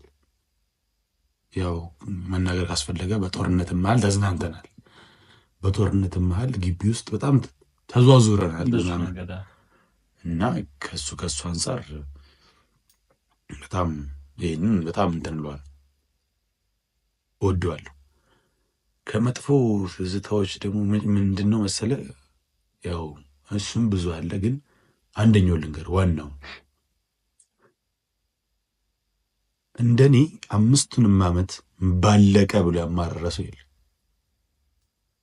አይ ግቢ የሚባል ነገር አልቆ ወደ ቤታችን ቢሄድን ብሎ እንደኔ 5ቱንም ዓመት ያማረረ የለም። ሲሄድ ደግሞ እንደኔ ደግሞ የከፋው ሰው የለም። ምናልባት ሊኖር ይችላል። መለያየቱ ነው። መለያየት ባይኖር መተዋወቅ ጥሩ ነበር ነው ይባል የሆነ ነገር አለ ይባል። ከመለያየቱ አንጻር ሳይሆን 5 ዓመቱ ባለቀ እንድትላደረገ አንድ አይነት ሩቲን ነው። ከዛ ደግሞ ያሰለቻል። የሆነ ነገር ጠዋት ትነሳለህ፣ ክላስ ከገባ ክላስ ትገባለህ፣ ከዛ ምሳለህ፣ ከዛ ክላስ አለ፣ ድጋሚ ክላስ። ሁሉም ከቀረ ደግሞ ዶርም ነህ፣ ከወጣ ውጭ ነው። አንድ አይነት ምንም አታደርግም። እዛ በመሀል ደግሞ አንዳንድ ነገሮች ይፈጠራሉ አንተ የማትፈልገው ምናምን። ያው ዝርዝር አሁን እዚህ ላይ የማያስፈልግ ግን አለ ብዙና በሱስ ምክንያት በጣም እመኝ ነበር። አሶሳለሁ ፍሬሽ ምናምን እየነበርኩኝ 4-5 ጊዜ ተመላለሻለሁ በአመት ውስጥ። በሴሚስተር ኦልሞስት 3 ምናምን ተመላለሽ አውቃለሁ። ናፍቆትም መሰልቸትም እና ከዛ አንጻር 5ኛ ምልክ መጨረሻው ላይ ግን ስደርስ ግን አልጠበቅኩም ነበር እንደዚህ ይሰማኛል ብዬና የዛኔ እሱ መጥፎ ትዝታ ከትዝታ አንጻር ወይ ደግሞ ከምታስታውሰው ነገር አንጻር በጣም ቆንጆ ነገር ነው። ለማንኛውም ግን ግን ጥያቄን የጨረስክ ትመስላለህ። እኔ ጥያቄን ጨርሻለሁ። ምናልባት ቀረ የምትለው ሀሳብ ካለ ግን ማንሳት ትችላለህ። አድማጮቻችን እንግዲህ እንደሰማችሁት ነው። እኔ እንግዲህ ቀረ የምለው ሀሳብ እንደዚህ የለም። ዛሬ ግን በጣም ጥሩ መሻሻል ታይቶብሃል። ጥሩ ጥያቄዎችን አንስተሃል። እንግዲህ ልመድብ ብለናል። በደጃዝማች ፖድካስትም በአድማጮችም ስም እኔ ብያለሁ። መሾሜ ካልቀረ ያው በደንብ ልብላ ብዬ በደንብ ጠይቅ በደንብ ጠይቅ። ለማንኛውም ይህ የደጃዝማች ፖድካስት ነው። እንግዲህ ሁሉ ጊዜ እንደምንለው ካለመናገር ደጃዝማችነት ይቀራል። ደጃዝማችነት እንዳይቀርባችሁ ሁላችሁም ከኛ ጋር ለመሆን ሞክሩ። እውነታዎቻችንን በግልጽ የምናወራበት ቦታ ነው። ኑና ቤተሰባችን ሁኑ።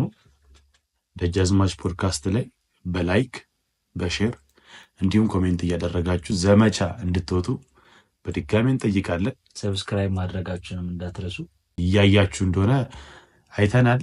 ቪውን እያየን ነው። ለሱ በጣም እናመሰግናለን። ስታዩ ግን ሰብስክራይብ ማድረጉን አትርሱት። ከዛ ደግሞ ሀሳባችሁን ደግሞ እንድትሰጡን ሁሌ እንጠይቃለን። የትኛውንም ሀሳብ ኮሜንት ላይ ብጽፉልን ሳናነሳው ከዛ ደግሞ አልፎ ደግሞ ኮሜንት ላይም ደግሞ ሳንመልስ አንቀርም። እናመሰግናለን።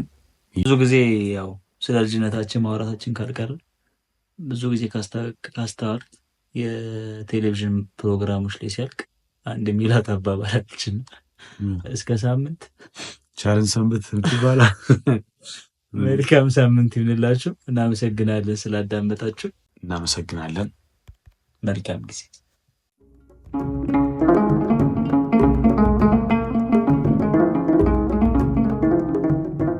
የሚናገር ይሰማል፣ የማይናገር ግን ይረሳል። ካለመናገር ደጃዝማችነት ይቀራል። ይህ ነው ደጃዝማች፣ እውነታዎቻችንን በግልጽ የምናወራበት ቦታ።